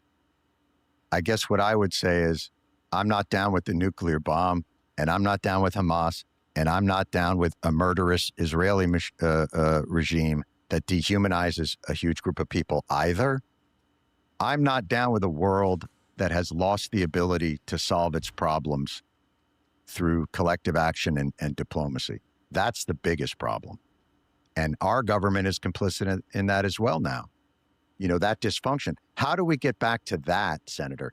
How do we get back to a functional, like even the immigration system? Lankford comes up with a solution that both parties sign off on. And Donald Trump comes in before the election and says, tank it, because I want to run on the dysfunction of the immigration system. Yeah, and I knew we would get rolled on that. Right. I'm like, there's no chance Trump is going to hand over one of their largest kinds of issues. Like, I fully expect that we were going to get rolled over the bipartisan deal on immigration now. Right. So that's what happened. So in your mind, is it possible to get back to that? Or are we now just in a dysfunctional cycle? And are you more worried about the progressive left than you are about the right? I'm worried about people are forgetting that it's like, how do we win elections? It's like, have the kind of views that the majority of people that are going to define who's going to be the next wave of leadership. You have to win these people over and not offend them or to put them off the way that's already happened and have made the Trump administration so competitive over the last 3 cycles, winning 2 out of the 3, and could have easily won the one in the middle now too. Now, there was no voter fraud in Pennsylvania. As the lieutenant governor, I've described that secure, absolutely fair. If you only complain about an election if you lose, then obviously that's demonstrating that that's what's behind those things. So that's where we're at. And these extreme views that have never won a meaningful election overall. I'm saying, let's consider, let's not revisit that after we've seen how badly that's ended. Any possibility they're running to the left in the primary and will tack a little bit to the center in the regular election? Well, I mean, who knows how that's going to be? Under these extreme things, Trump administration has made virtually anything politically possible. And that's why you have some of these people in our party winning that have described things in extreme views that it's okay, or they dismiss it or say that it doesn't really matter. I'm not sure which specific views he's referring to here. Baby on board, yep. Got a baby. Pretty awesome. In one man's humble opinion. Well, we certainly appreciate the conversation, Senator. You've been very generous with your time. You've been wearing you've been wearing a suit, which I have to tell you, gives you a little gravitas. As you were talking, I was like, I wasn't going to listen to this guy, but overall, John, I've always been a long-term fan, like we discussed, where when you made some guys famous because of the 6th degree from Bacon. Kevin Bacon. Yeah, that's how long I've been with you back then. Did you go to college with those guys? Yeah, I went to college with those guys. Yeah, all right. The 6 degrees of Kevin Bacon guys. Yeah. And they found out the genius that Kevin Bacon was connected to the universe overall. So that's really just how long I've followed you. But thank you for having me on. And this was a very fair conversation. Well, that's very kind of you, sir. And it was fucking insane. The whole thing was insane. Oh my God, dude. I can't believe he said some of the shit he said. It was vile. We got to get this dude voted out for real. We've got to get him out of there. Tell me what you think about it in the comments. My wife wants a baby. It'd be our 5th. Wow, that's a lot. Damn, 5? Shit. Well, fuck it. YOLO, right? Why not? That's a lot of kids, though. All right, let's see. How long I've been streaming? Do I have time for... Yeah, I think I do. All right, let's cover something else. Hold on here. Wait a second.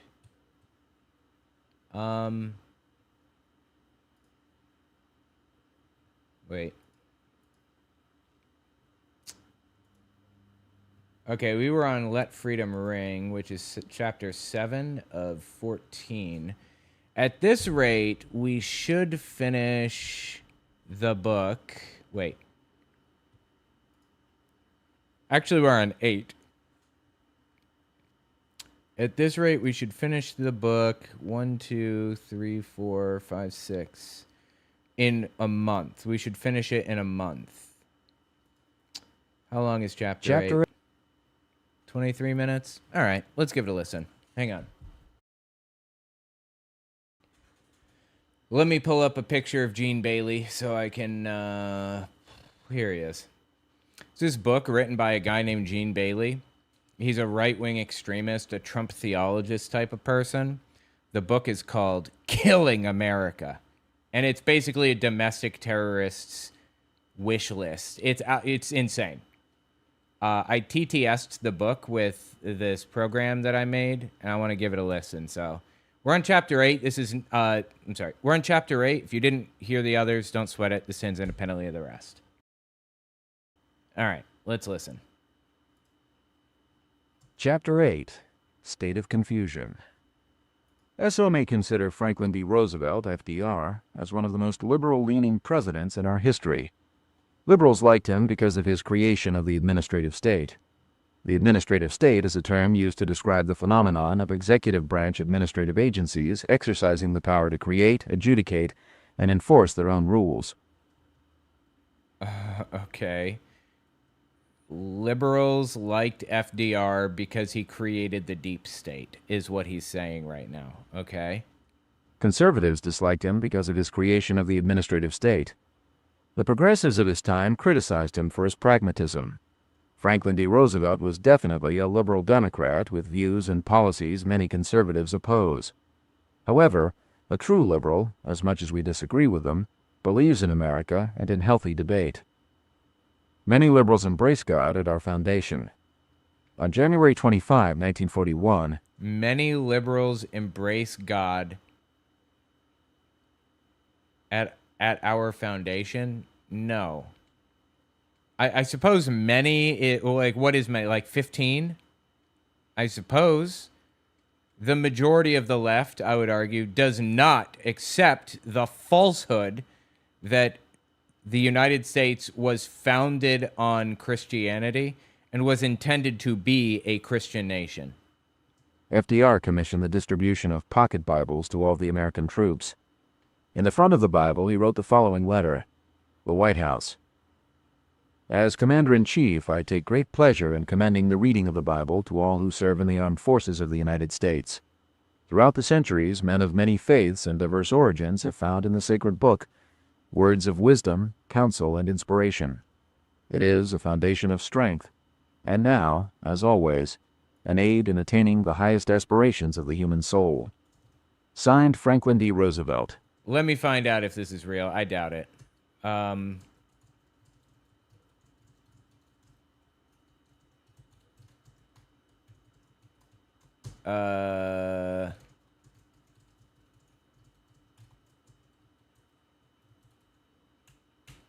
Sorry, I just want to find...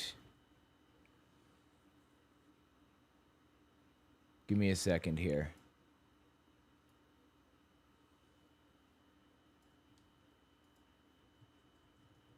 Just trying to find info on whether this is true.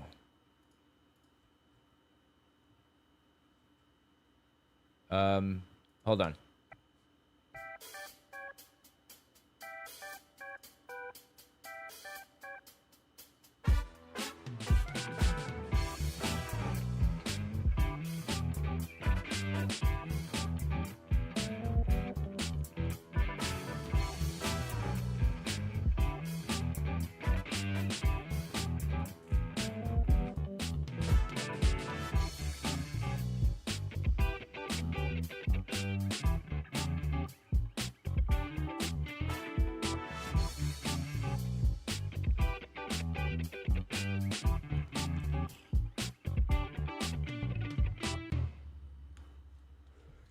Sorry, I'm still trying to find information on this. Actually, I'll tell you what, I'm going to use the bathroom real fast. Take me 30 seconds. I'm going to let this play for just a second. I will be right back, okay? To hear from the Holy Spirit, include him. Okay, so write that down, include the Holy Spirit. He's the one, Mark 16:20 says the Holy Spirit was working with them, confirming the word with signs following. So the Holy Spirit wants to work. Well, if we don't ever acknowledge him or talk to him, we will not create that environment. So I always tell people, if you want to learn to hear from the Holy Spirit, include him. Okay, so write that down, include the Holy Spirit. And you do that by communicating with him. Say, Holy Spirit, I'm going to spend time with you. Include him. Well, Pastor Hank, how do you include him? I was taught by one of my spiritual mentors. She's now in heaven. She lived to be 100 years of age. Her name was Germaine. And she started mentoring me at 18 years of age when I got saved. And she said something to me. She said, Hank, the more real you make God, the more real he will be. And you need to be real with the Holy Spirit. He is here on the earth. And she started telling me about people. I just got groceries delivered. I will be back in just... I'll be back in just a second. Made the Holy Spirit real. She started talking about Smith Wigglesworth. For those of you that know him, he would throw a dead corpse up against a wall, but he had this incredible, uncanny way of communicating with the Holy Spirit. Catherine Kuhlman. Modern day, we have even Benny Hinn, was known for Good Morning, Holy Spirit. Mm-hmm. And it always accompanied something of the presence of God that brought manifestation and demonstration in the supernatural. That's what happens when you spend time with the Holy Spirit. So I started making the Holy Spirit real, including him, communicating. So here's what I would do. I would literally set up a chair in my house as an 18-year-old kid, and I would set 3 chairs up, and I'd say, I'm having the Trinity of God over today to spend time. And I would literally say, now, Father, you're sitting there. And I would sit in another chair, and I would literally talk to him. Now, some people, if they saw it, my roommates used to make fun of me, but none of them operated in power. That's right. As an 18-year-old kid, I would stretch my hands over crowds of people in 3-4 rows deep. They would fall under the power of God, and signs and wonders were happening. People getting out of wheelchairs, blind eyes, and different things like that, as God was using me in those days like that. And then I would set one specifically for the Holy Spirit. And I'd say, I want to learn to hear your voice. And I would just wait and listen. And what I would do is learn to journal, right? I think that's the greatest way to learn the voice of the Holy Spirit, is journaling and waiting. Proverbs 8 talks about watching, waiting, and listening. You can look that up in Proverbs 8. And it's important because journaling, you write things down. And then what started happening, Kelsey, is what I was writing down that I was hearing, whether it be on an individual basis in my own life, or whether it be something God was saying about somebody else, it started happening. And I never even would say anything. I would watch world events play out just by spending time with the Holy Spirit, making him real. But let me show you another principle real quick that I think is important. Go to Revelation chapter 5, verse 6. So you got to fellowship with him. You got to keep it real, include him, right? Know his attributes. I think that is another thing when it comes to the Holy Spirit. This is another, I want to get a little deep with people. Look at verse 6. And behold, and lo, in the midst of the throne was 4 beasts, and in the midst of the elders stood a lamb, as it had been slain. Now, underline that, because this is a vision of Jesus. A lamb as he had been slain. So now the Apostle John is seeing something that everybody needs to have in their life to ground them when it comes to the voice of God. Everything has to come through the cross, right? People get squirrely when they bypass what's been provided in redemption. They try to make up their own things, right? Or they don't back it with what, okay, is the will of God through Jesus's blood. So he's seeing a vision of the crucifixion as he has been slain. If it violates covenant, scripture, the word of God, axe that thing. You're not hearing from God. Okay, then it goes on and it says he saw, and then if you go back to verse 12, you see the ascended Christ. So you see the crucified, verse 12, you see the ascended Lamb of God as he was slain. In other words, now it's past. He's now the risen Christ, ascended, resurrected, and all. But what's amazing to me is if you go back to verse 6, look at this. People, it's like this. If you don't know the attributes, so I can look at my wife and I can tell what she's going to communicate to me by her body language. Because I know her attributes, I know her character, I know her body language. If you don't know the Holy Spirit, how can you hear from him? How can you include him? What are you going to expect when he shows up? So I started making myself a steward and a student of who are you, Holy Spirit? I'm asking you to speak to me. I don't even know who you are. What do you look like? Well, it tells you. Notice this. There was a lamb.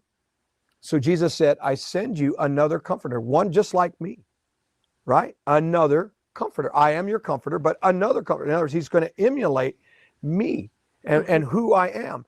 Okay, now watch this. He has 7 horns, 7 eyes, and they're the 7 spirits of God. And they're sent where? Into the earth. 7 eyes, 7 horns, and 7 spirits sent in the earth. Now, I've heard false doctrine. There's 7 Holy Spirits. No, there is not. There's 1. What there is these are the manifestations or the attributes or the characteristics of the Holy Spirit that will define his voice in your life. All right, let's start with the first one. So 7 horns. What are 7 horns? Holy Spirit, that is freaky. What is 7? You have 7 horns, Holy Spirit?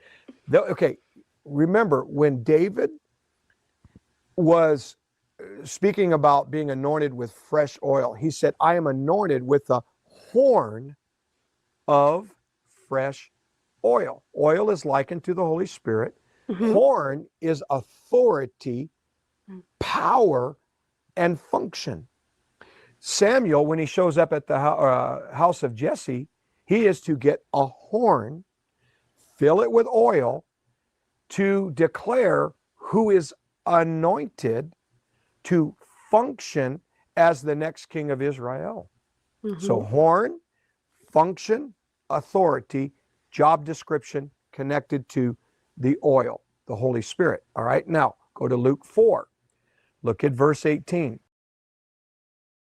Okay, sorry about that. Should have put the groceries away. We're good now. Let's continue. Oh, yeah. Regarding the answer to the question.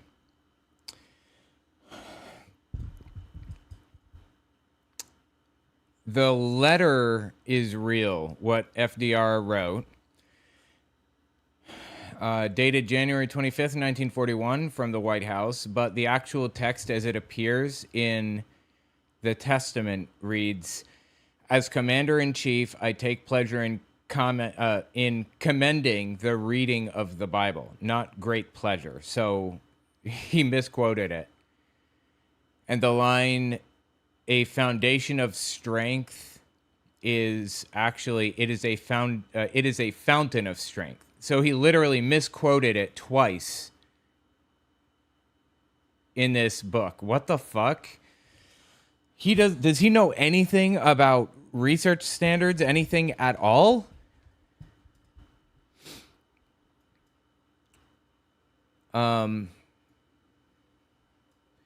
It also opens to the armed forces and closes very sincerely yours, not signed FDR. It's very sincerely yours, FDR. And FDR did not commission the distribution. The Gideons did. You know, the guys who leave the Bibles in hotel rooms, the Gideons, they commissioned the Bible and asked the president to put a little note in there. And he was like, all right, fuck it, fine. I'll put a note in. Why not? That is a far cry from FDR commissioning a Bible as the president and sending it to the troops. This is the type of lying bullshit that these people engage in. Insane. Apparently, to all the American troops is also wrong. It was to those who wanted one. And the Gideon's edition was Protestant. Separately, the Army did print its own New Testament through the GPO in 1942 with an FDR preface dated March 6th, but that's unrelated. And he says, today the Bible's banned in the military. That's false. That's flatly false. No, it isn't. Chaplains reprimanded and dismissed for praying in Jesus' name? No. He gets to that in a second. That's false. That's not true at all. Half the shit he says in this book is completely fabricated, and it is wild. All right, let's keep listening. Here. Signed, Franklin D. Roosevelt. Very sincerely yours, Franklin D. Roosevelt, actually, but okay. We shared this letter and story to show you that what is going on today is much worse than mere liberalism. Today, the Bible is banned in the military.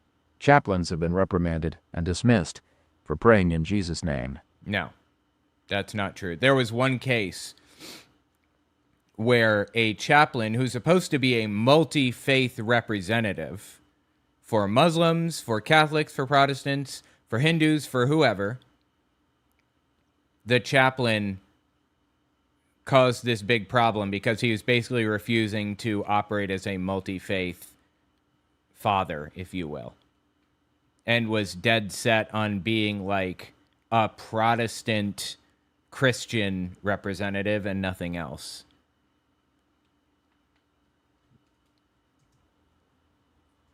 Unless something changes, the Bible will never again be distributed among the troops. If a president attempted to distribute Bibles and wrote a letter like that these days, lawsuits galore would be brought up against him demanding an apology. Well, the president didn't do that in the first place, so. And aside from that, I mean, it's troops who requested one. I don't think I really care if troops request a Bible and the Gideons provide one. And then the president writes a foreword to it if they want. I don't care. Like Americans united for separation of church and state, demanded that Sarah Huckabee Sanders erase her children's chalk drawings of a cross on the governor's driveway in June of 2023. Oh, fucking please. My wife actually worked for Americans United. It's a multi-faith nonprofit organization. She worked for AU, which is a really big organization, as you can see, as one of their law clerks. And now she works for American Atheists as one of their legal experts. Actually, there has been in the effort to remove signs from military bases that say, God bless the military. The cancel culture philosophy has made an all-out attempt to erase any thought or mention of any conversation that is not in line with their absolute control and philosophies. No, I don't give a fuck if other people are saying, God bless America. Well, why the fuck would I care if you say, God bless America? I don't. The government should not be endorsing one religion over another. We should not cancel anyone, neither liberal nor conservative. This is what free speech, which is guaranteed by our Constitution, is all about. Yeah, but the government does not have free speech. Government employees' speech is and should be limited. If you're acting in the capacity of a government representative, a government agent, you don't have free speech while you act as the government's representative. You are limited in what you can say or do in that capacity. When you go home at the end of the day, you can say whatever the fuck you want. But when you are acting as a representative of the government, like a teacher, you can't go out there and tell the students whatever the fuck you want. You have to teach from the curriculum, from the school books provided by the government. There are limits on free speech when you are acting in that capacity.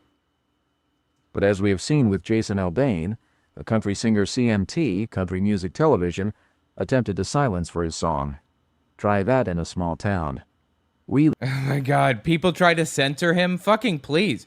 If I don't want to listen to his stupid fucking racist-ass song, I don't have to. That's not canceling him. It's me not wanting to listen to boring, stupid shit. The people have an increasingly low tolerance for this type of cancel culture attempts. Instead of their desired result, it actually shot his song to the top of the charts. Reverse psychology, so to speak. These are things FDR would never have stood for. In our opinion, the progressive woke mob has hijacked the party on the left. This is why we have seen many leaders from the party on the left switching parties, such as Mesha Maynor, because they know... Wait, such as who? Wait, Misha Maynor? I've never heard that name in my life. Who the fuck is that? What is happening is beyond American, and that their own party is facilitating those who want to kill America. It also seems that many other groups of people, including Hispanic and black voters, are leaving the Democrat Party for the very same reasons. No, I'm sorry. You live in a delusion if you think that the black community is leaving in droves to vote for Republicans. Again, we are demonstrating that God and biblical principles have historically been at the root of the American way. When those principles are taken out, we open ourselves up to all sorts of confusion. And it seems to us that this is exactly what they want. Face it. What's been happening these past few years is beyond the scope of our comprehension.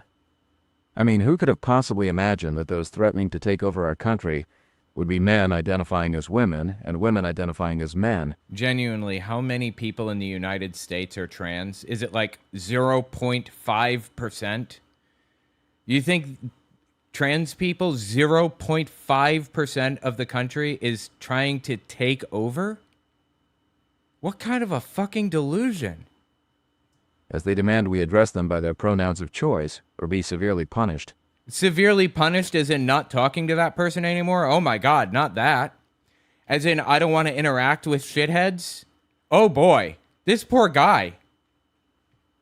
We could never have imagined an army of drag queens and gay activists invading our schools and culture, openly grooming our children, and proud to announce it while spitting in our faces. That is not happening. Literally none of that is happening. Not one bit.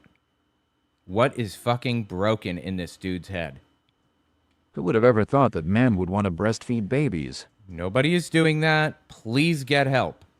Never in our wildest. Who would have thought that the president of the greatest country in the world would appoint outspoken transgenders, identifying or pretending to be the opposite sex they were born, to highly visible and important positions, seemingly mocking us? See, it's mocking you for somebody to get a promotion? Really? Why is he taking this so personally? Isn't it possible that this was just a qualified person? Are all trans people just unqualified for these positions, flat out? This dude is fucking insane. It's like that high school charade beauty contest where the football team dressed up as girls in wigs, exaggerated lipstick and eye makeup, funny dresses, and high heels. The students and teachers in the gym got a roaring good laugh, but that was then, not anymore. Today they are dead serious. If it wasn't so tragic, it would be laughable. Genuinely, how common is it how common are trans people in the United States? It is such an infinitesimally small number of people. Why are they hyper-focused on them? Is there another reason beyond just culture war issues? We want to destroy these people because it's politically expedient for us. Is there something more to it, or is it just that at its core? In our opinion, it sure seems that a deadly virus and a vaccine have been weaponized. Didn't see that one coming. Nor could we have imagined how we have opened our borders, practically invited unvetted, unvaccinated criminal illegals to flood in. That did not happen. And then giving them voting rights and other goodies. Well, none of that happened. Okay, borders weren't opened, and undocumented immigrants have never been allowed to vote and have never been able to vote. Let alone not being allowed to. It hasn't been possible. The mechanism has not been present for them to vote. They can't register because you need to register like your social security number, which is checked against records. These people are fucking insane. While taking away the rights of law-abiding, tax-paying American citizens. It almost seems to us as if someone in our government is intentionally recruiting fighting-age males from other countries into ours. Ben Bergquam of America's Voice. So this is a piece of right-wing propaganda they've been using for a while. The claim that undocumented immigrants are fighting-aged males who are all trying to come into the country to basically kill everybody in the United States. Complete delusion. Insane, racist, hateful delusion. It's fucking wild, some of the shit this dude believes. News and Frontline America God. Com has personally told us that they are being assigned to certain cities throughout our country. Wait, news and frontlineamerica.com has personally told us they're being assigned to certain cities through our country. Really? Though the government locked us down to stop the spread of COVID, it was never bad enough to shut down the border.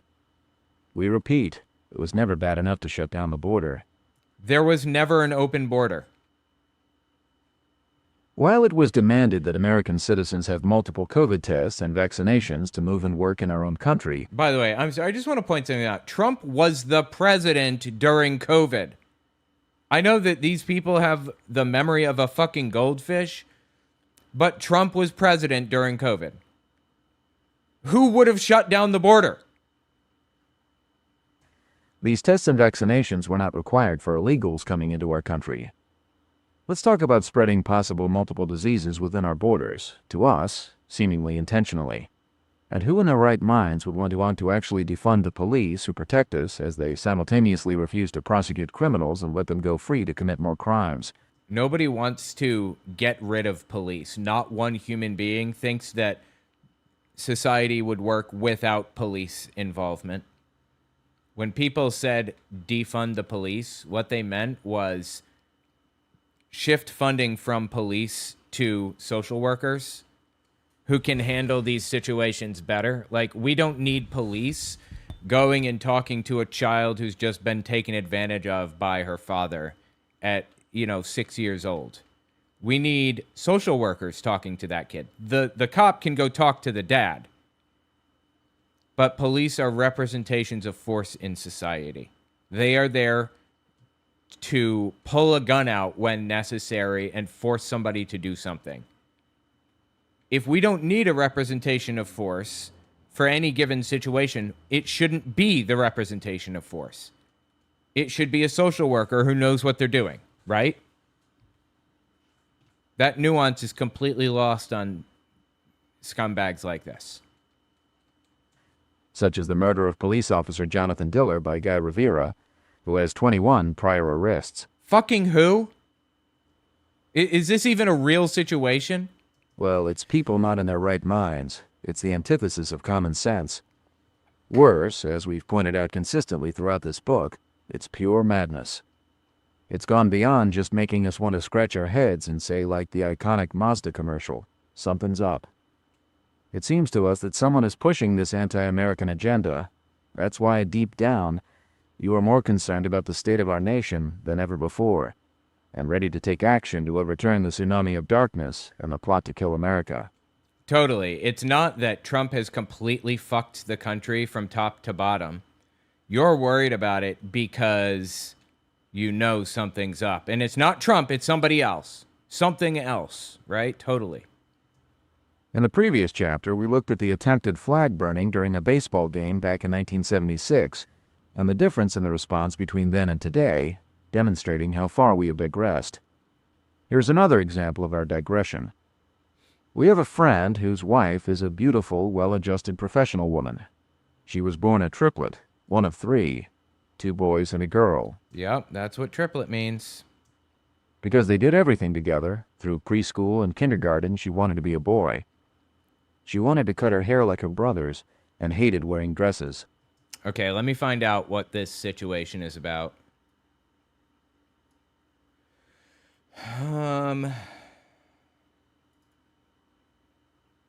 Let me see if I can find info on this. Oh, look. She wanted to cut her hair like her brothers and hated wearing dresses. I'm so thankful that my mom or a school counselor didn't sit me down and question me about my identity as a girl, she said. My mom knew I was a girl, and I was going through a stage and didn't have gender confusion. When the appropriate time came, she taught me to be the girl I was, and I outgrew wanting to be a boy. Interesting that he says that. Yeah, I think that some people probably do go through some kind of a phase, an experiment time or whatever, where they're trying to understand who they are, understand their own identity and where they sit in the world and all of that other shit. I think people do go through that. And maybe some of those people grow past it. Maybe some of those people realize, oh, maybe I wasn't trans. Maybe I just felt like I was, but I'm not actually. And then they just move on with their lives. I'd be willing to say that's the case. But Gene Bailey is unwilling to say that sometimes people genuinely are trans. Gene Bailey is unwilling to accept that trans people are real. He thinks it's all Democrat brainwashing or something. Insane.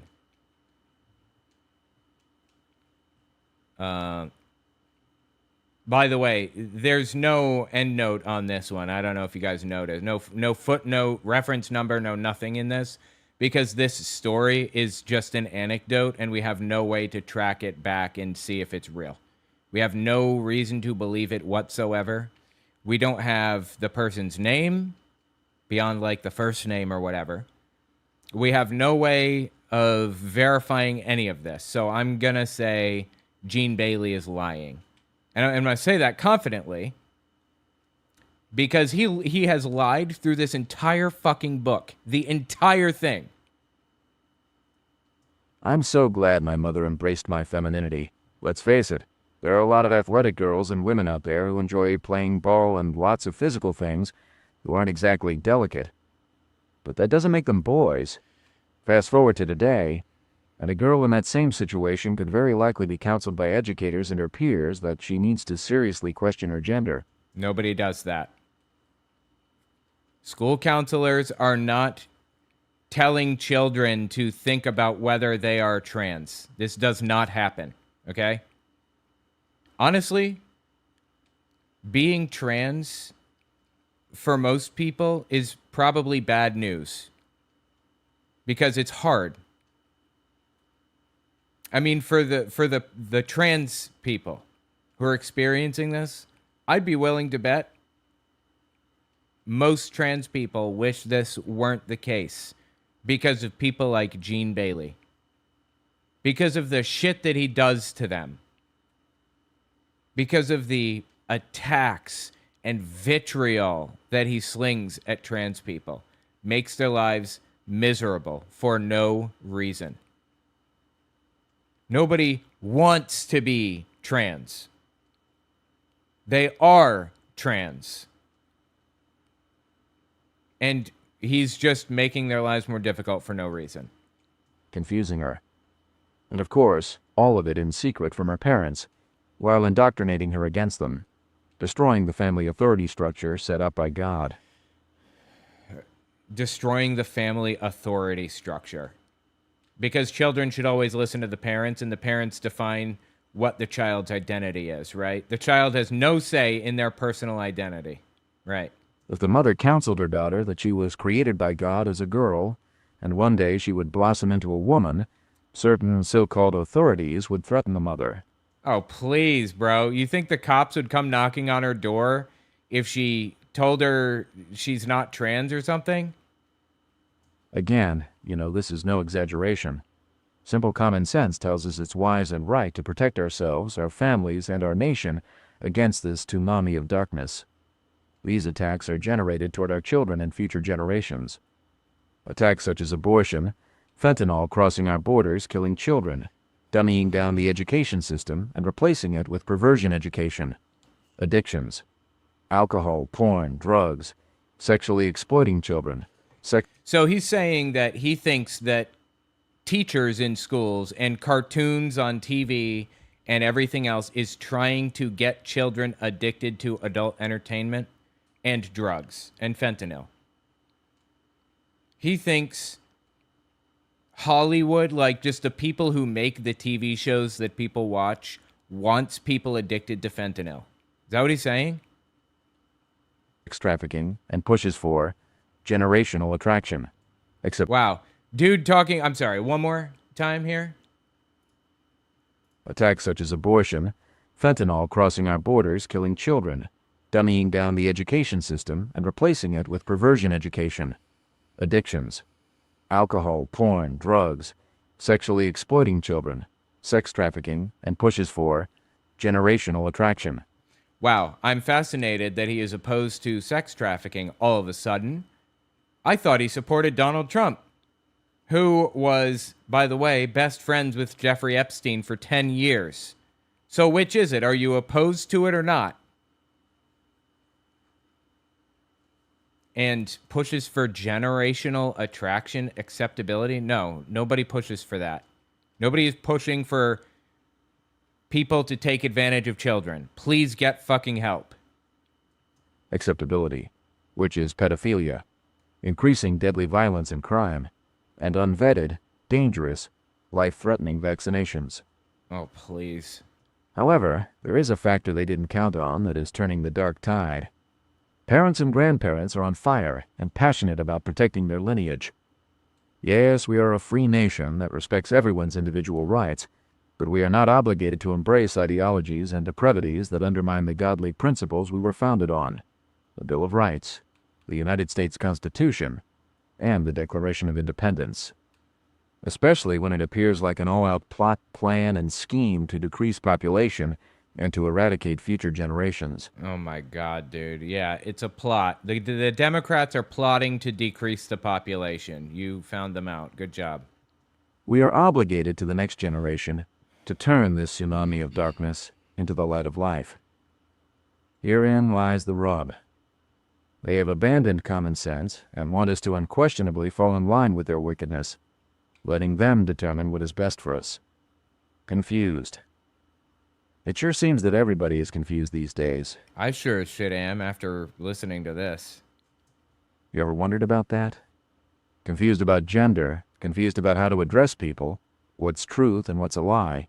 I don't know of a single person who is confused by gender or how to address people. Not one human being. It's very straightforward. You call somebody by the pronouns that they tell you that they are, or that they present as. See how simple? You do it all the time when you talk to people in your life. You go up to a cash register or whatever at McDonald's. Oh, I'm sorry, those are all AI now, right? AI cash registers. He talked about that earlier in the book. No more humans. You go up to the cash register, you talk to the person behind the counter. You don't have problems with that. You figure that out pretty quickly and easily. But he lives in this delusional fucking world where everything is a battle, a struggle. My God. Should I get vaccinated or not? If skin color doesn't matter to me, why am I being called a racist? Because the things that you do, Gene Bailey, are racist. Because he is a racist. They are attempting to rename pedophilia to generational attraction. Nobody is doing that, and he already mentioned that. Why did he say that twice? The Kroger grocery store chain employee guide instructs employees not to address customers as ma'am or sir. But it goes much further. The guide even suggests that employees refrain from referring to customers with language like sir or ma'am. Oh, please. Yeah, I bet. It also argued that gender and sex were distinct before going on to discuss those who identify as non-binary. It defined the term as a person who does not identify exclusively as a man or woman, somewhere in between, or as falling completely outside these categories, the guide read. It then listed some gender-expansive terms, such as gender fluid, gender queer, and dairy. And NB. What is more confusing than that? Let's find out what of this is real. I'm sorry, I don't believe any of this. I'm very, very skeptical of all of it.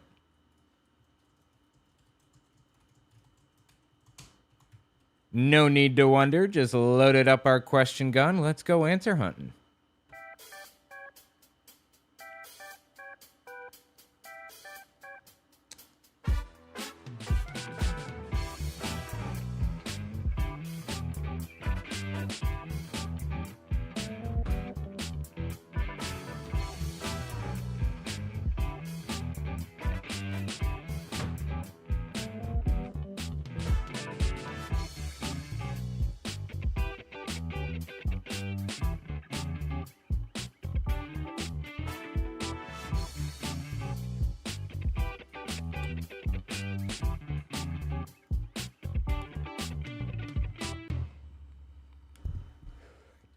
Okay.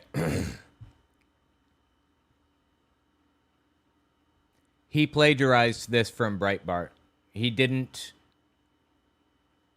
give them attribution. He didn't put an endnote in for them or anything. He just plagiarized this and ripped it right out of Breitbart. That's fascinating. Word for word.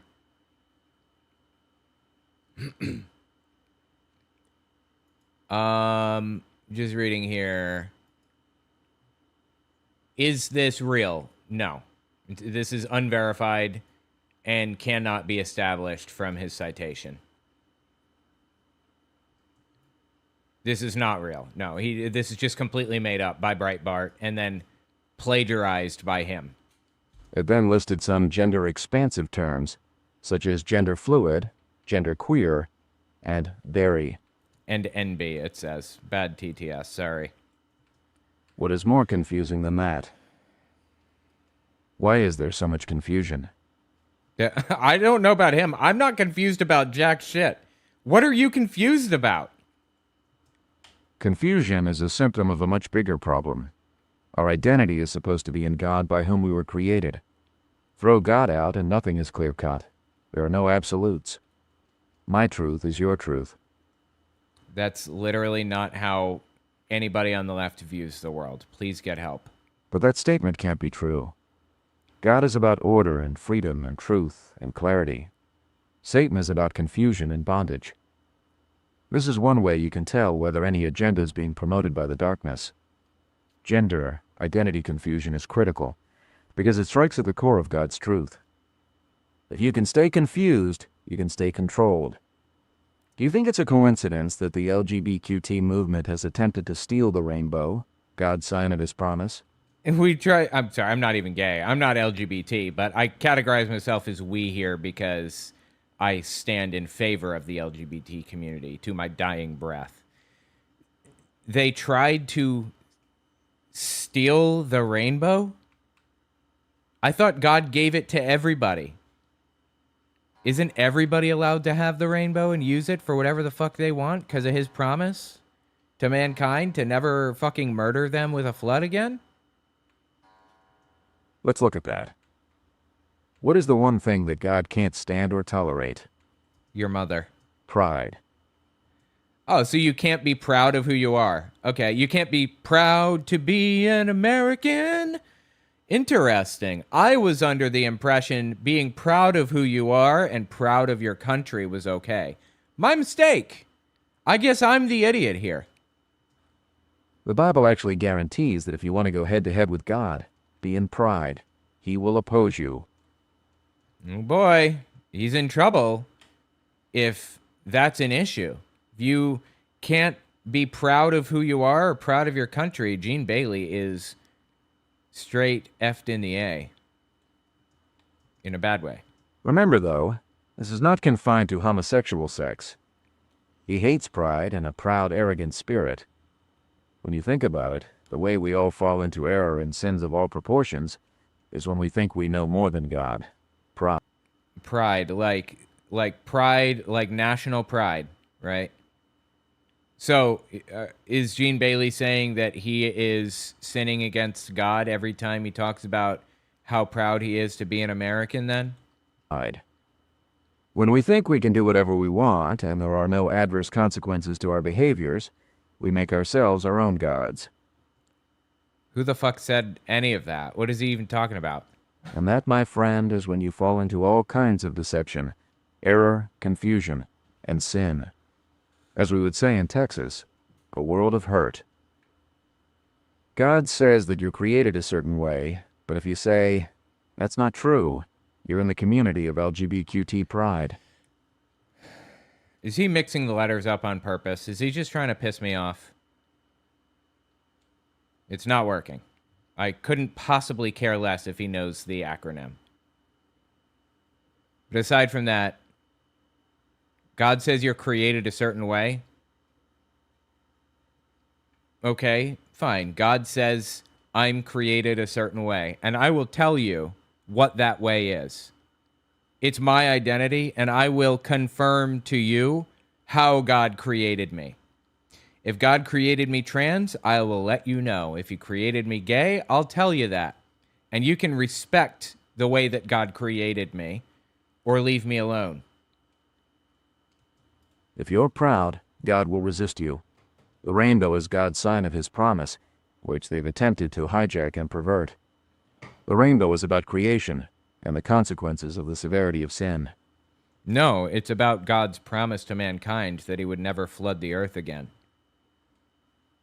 The LGBTQIA+ movement promises freedom and liberty, but in the end it's bondage, confusion, and death.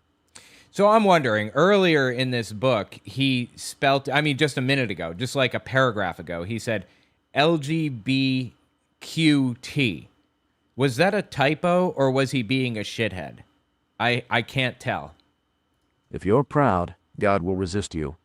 The rainbow is God's sign of his promise, which they've attempted to hijack and pervert.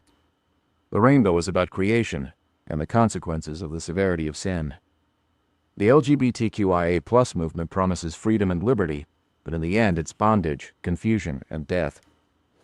Okay, great. Well, I have the right to go to hell in my own way, and you can go fuck yourself. If hell is real, I'll be there. Thank you for your concern. Now leave me the fuck alone. Look at the statistics and look into the results. Confusion. But it's much deeper than gender. Facts are surfacing that COVID was a man-made and engineered bioweapon. No facts are surfacing about that. It was completely fabricated. Created to drive their evil agenda.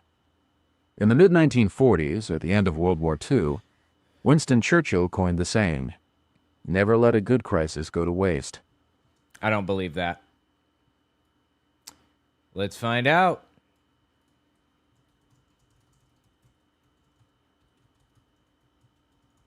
Like, half the quotes that he's laid down in this book have been fabricated.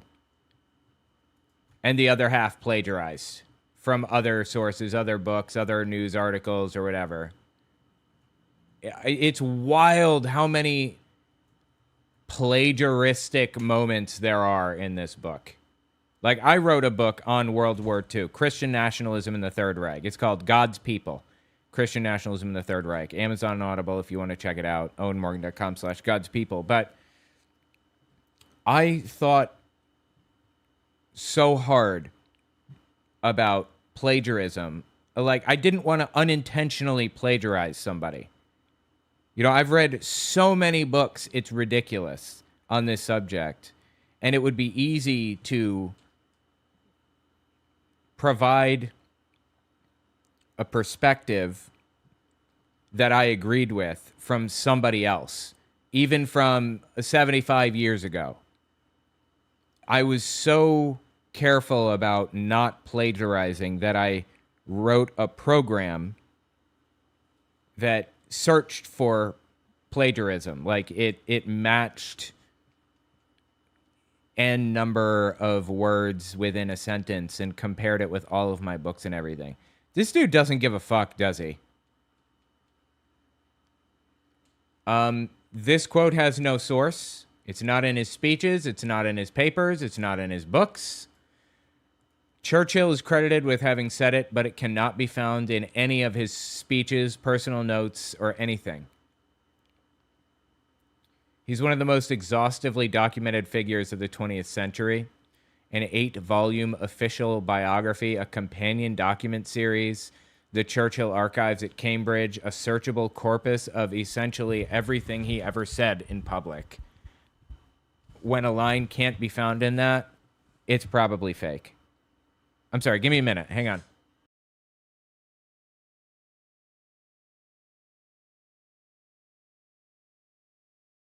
In the mid-1940s, at the end of World War II, Winston Churchill coined the saying, "Never let a good crisis go to waste." He meant it to use the devastation of the war as a chance to create an alliance between Churchill, Stalin, and Roosevelt for peace. The progressives have hijacked that phrase, like so many other legit things, and turned it into a tool to manipulate. Rahm Emanuel... Okay, sorry, just got a phone call. Anyway, this quote's fabricated is the point. In the mid-1940s, at the end of World War II, Winston Churchill coined the saying, "Never let a good crisis go to waste." Never said that.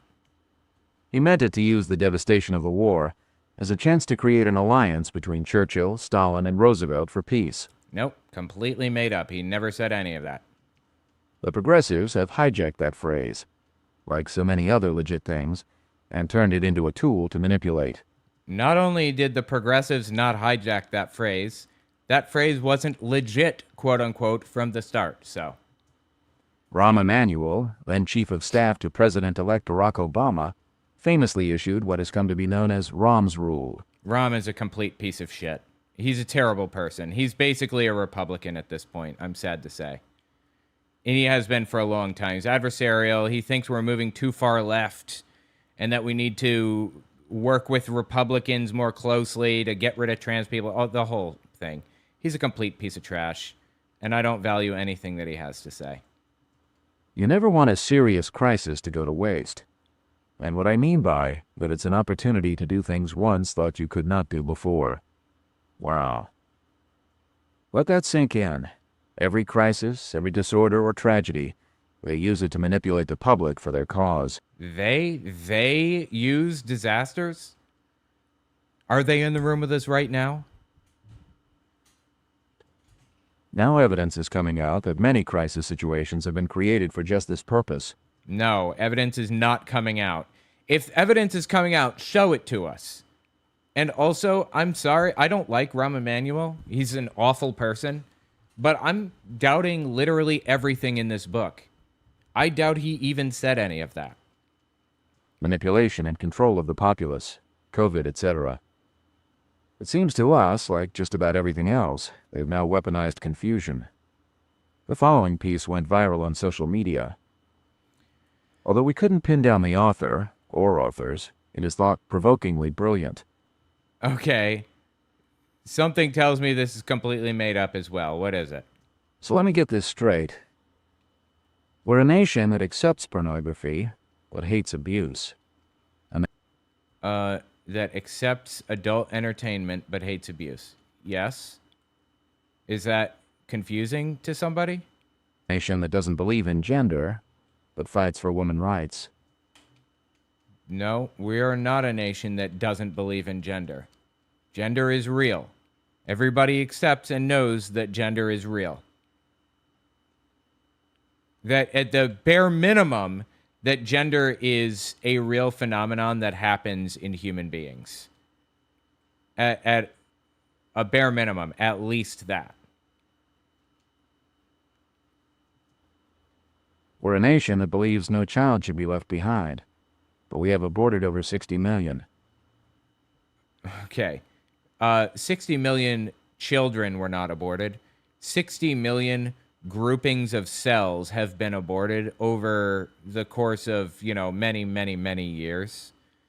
And that was the personal choice of individuals. This is propaganda, and I feel like I have to break down every line of it.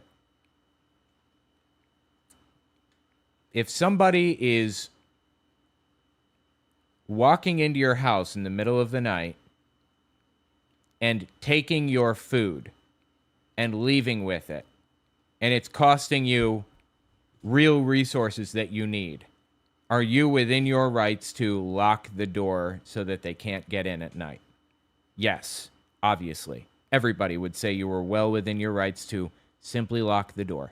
If they die, not your fault, not your problem. You have control over your resources. That's all there is to it. That is the bodily autonomy argument. Even if it were a child at 6 weeks, it isn't. It's a clump of cells, but if it were, it doesn't matter because you have a right to your resources. Nobody else does.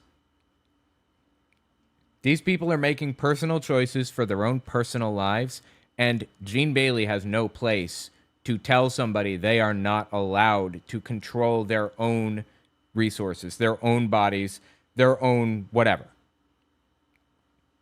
We're a nation where heroes have died, so our flag could fly over a free nation. But then we give the title heroes to wealthy athletes who kneel in disrespect. Is somebody calling athletes heroes? Who the fuck calls athletes heroes?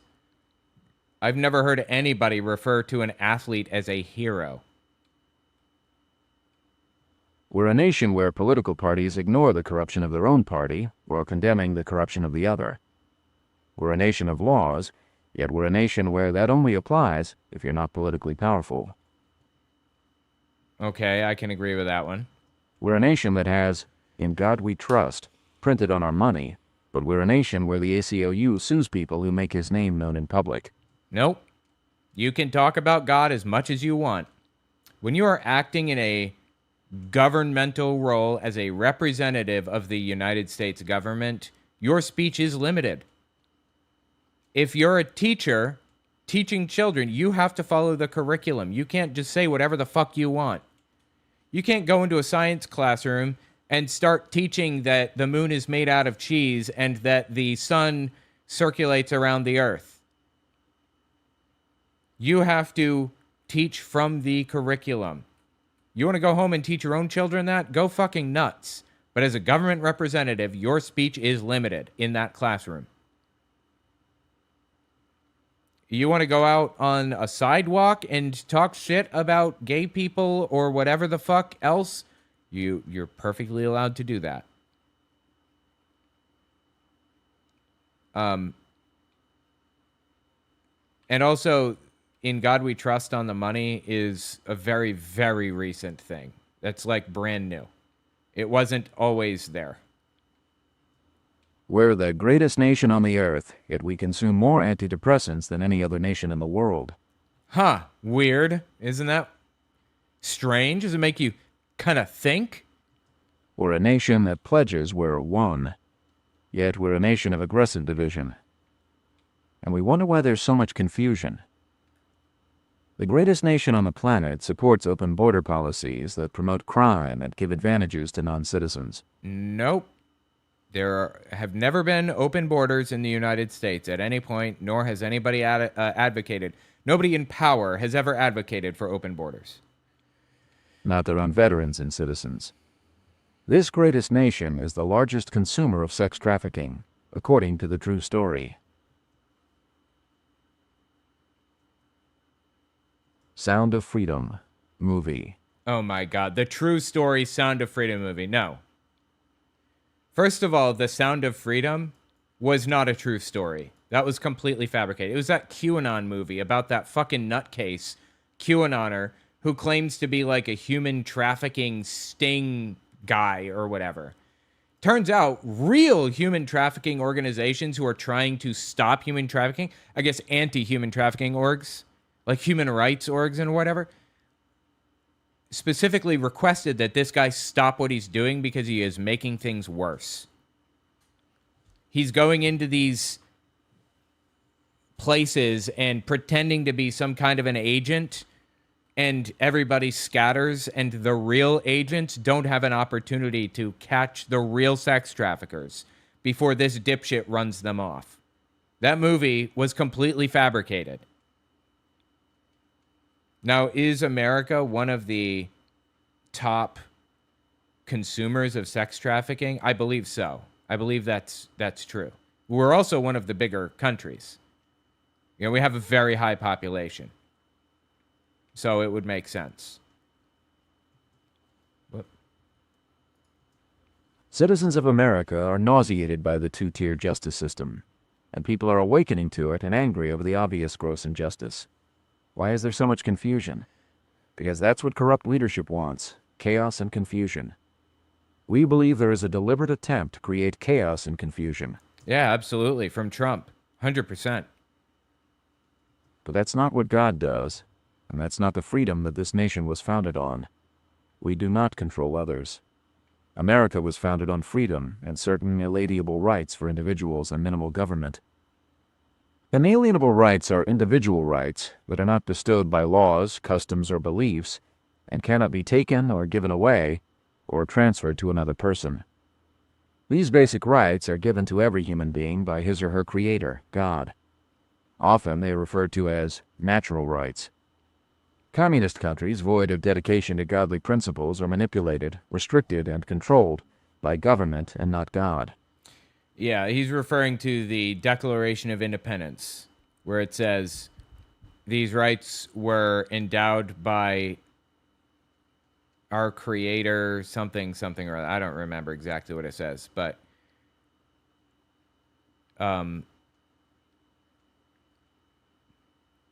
the meaning behind that was our rights come from outside of government.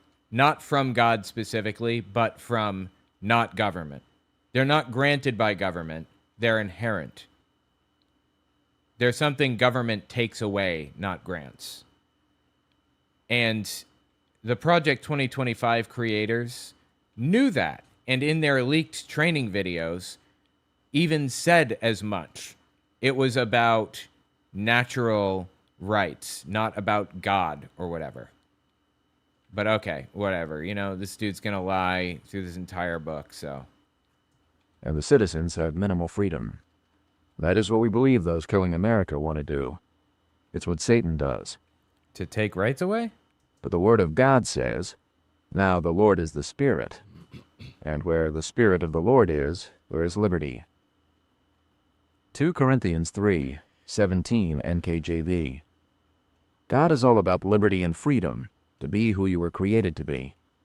This is why the enemy wants God out of every aspect of our lives. The enemy being people to the left of hunting immigrants for sport, I imagine, right? Yeah, I don't give a fuck if God is in your life or not. It's completely irrelevant to me. Go nuts. Have God in your life as much as you want. Jesus instructed us to love God and love your neighbor as yourself. But these two commandments fulfill the whole law. See Mark 12:30-31. It's correct. Jesus died for our sins, and the entire Old Testament set of laws, all 613 of them, not just the first 10, were nullified, were fulfilled. We don't follow that shit anymore.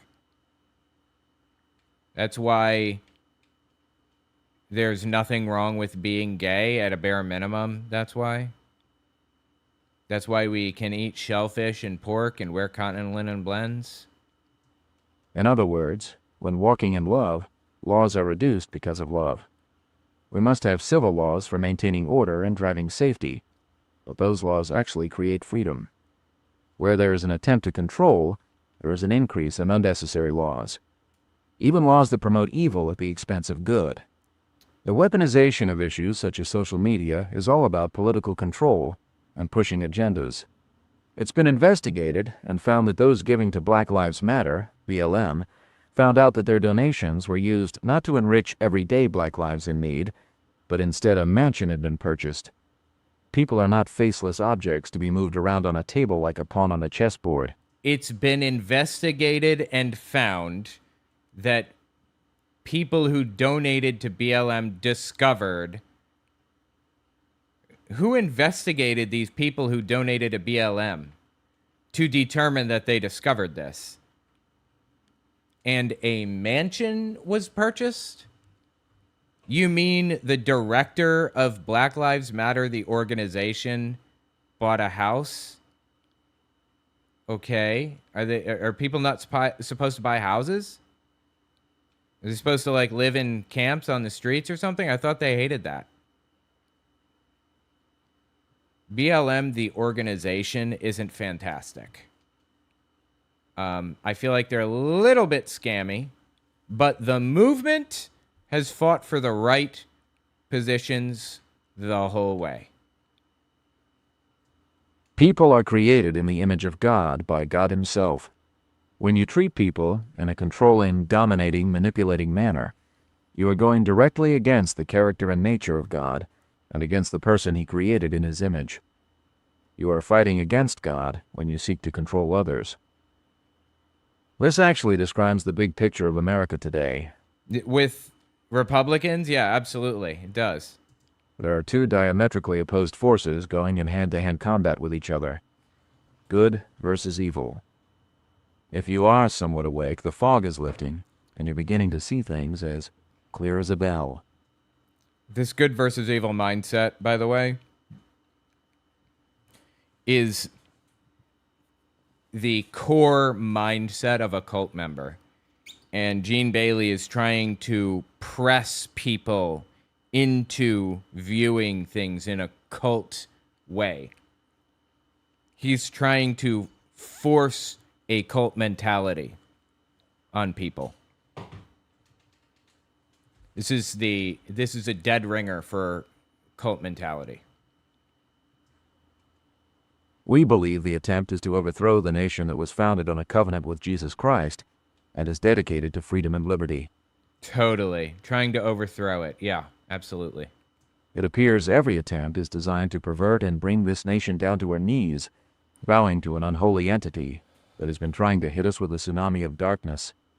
We believe it is an all-out attempt to destroy anything made in the image of God. If you think about what's going on in the world today, and all the mental health issues and problems, many are searching for their identity. Many have an identity crisis. Many do not know who they are or what they believe. Insanity and confusion go hand in hand. Okay. Not knowing who they are or what to believe is not the same as Gene Bailey not liking who they are or what they believe. Trans people know who they are. Atheists know what they believe. He just doesn't like that. You can hate the fact that I'm an atheist all you want, but it doesn't mean that I don't know what I believe. Get someone confused and they lose their sense of direction, their anchor point, their vision, their dreams, their hope, and ultimately their identity. Nobody here is confused. There is no true identity without a relationship and identity in Christ. Evil forces are pitting races against each other. Wait, there's no identity without... If you're not a Christian, you don't have an identity. Really? Promoting violence and hatred for those who have made a commitment to protect our lives, our police. Incentivizing killing with COVID protocols by those who have taken oaths to keep us healthy and alive. You're incentivizing killing with COVID protocols. I don't understand. What the fuck is he talking about? Injecting us with experimental drugs that are supposed to prevent a man-made bioweapon, but the drugs actually cause sudden death and do not prevent us from getting COVID. Nonsense. The vaccine absolutely did prevent tons and tons of deaths. The vaccine did not cause sudden death in mass numbers of people. I don't know if you guys have seen this, but this is making the rounds on social media right now. The claim that people are suddenly dying from the vaccine now. Like, as of the past, 2 months, the vaccine is causing sudden death. It's complete delusion. It's right-wing garbage making the rounds all over again. Which was what they originally guaranteed. Our identity is supposed to be from God, right? No. And so, where there are no clear absolutes, then all this confusion comes in. We have a population that has been stripped of purpose and hope and identity, confused by a regime pushing an identity agenda, especially to our youth. There is no true identity without a relationship with Jesus. So the President Biden tried to push an identity on children. Is that what he's saying, really? That's why there is an attempt to remove God from the equation. There is no such attempt. The fear of the Lord is the beginning of wisdom and knowledge. If you're not in touch with the Creator who made you and the instruction manual, then your basis for truth is eradicated. Our friend Eric Metaxas said to us, freedom is unnatural. It is supernatural, and most people in the world have not been free. And if you don't keep God center, you're not free. Well, I simply disagree, sir. I think I am free. We would say that the way America was founded was supernatural. God has been involved since the beginning. Take American freedom out of the world, and the world would be a much darker place. Okay. When a tsunami hits, people just get swept away, sometimes hundreds of thousands. It's a horrendous reality of living in a fallen world. Yet it's a perfect illustration of what has been going on in our nation. The first sign of a tsunami is what appears to be an unusually low tide. Although onlookers might be intrigued by this unusual sight, this major withdrawal of the sea should be taken as a warning that a tsunami wave will soon follow. In America, the tide of the influence of God has been unusually low for a long time. While the tide was slowly starting to rise, many of us saw warning signs. Some even shouted from the rooftops. But instead of preparing ourselves, America just couldn't believe it. Then, wham, the monster tide hits, and it can be overpowering. That's what we see happening. Are you motivated, activated, and de-employed? And deployed. Motivated, activated, and deployed yet. He's trying to whip people into an army. He's trying to get them into a mindset where they're ready to kill people, hence the name of the book, Killing America. He wants people whipped into a blood frenzy and ready to do something psychotic. And if you don't believe me, just watch the previous chapters. Yet, our values are truth because it will set you free. Honor. All people are made in the image of God. Excellence. We serve the God of excellence and we work for God and not for people. Integrity. God keeps his word, and so should we. Really? These people think they have integrity? No greater love than to lay down our life for our friends. Action. Faith without works is dead. Influence. Make disciples of all people. Leadership. The greatest among you is a servant to all. Liberty and freedom. To set at liberty those who are oppressed. And unity. If two of you on earth agree about anything they ask for, it will be done. God has impressed upon us to do everything we can to return our nation to its origins. One nation under God. We know the reason our country has always been exceptional is because we are in covenant with God since our founding. That's simply false. This is a piece of propaganda that the Christian nationalists have been passing around for a while. This claim that George Washington entered into covenant with God on behalf of America as new Israel, basically. It's just complete delusion. They even have this painting of Washington that they consider to be definitive, which is not real. It's literally just a painting. And it was done in the 1970s. But they say this is a picture of George Washington praying in front of a horse and entering America into covenant with God. It's insane. The first act by President George Washington was to strike a covenant between America and God. Are you mad yet? It's time for all of us to mobilize, activate, and deploy. Mad. Mobilize, assemble, prepare, and be ready for service for God and for our nation. Activate, organize, and activate, or become more active in what God is calling you to do at this time. Deploy, position yourself, and take action about what you know to do. Mobilize, activate, deploy. Mad. You have to be mad. These people are fucking insane. We all need to pray, speak up, and do whatever God is telling you to do, or that you know you should be doing.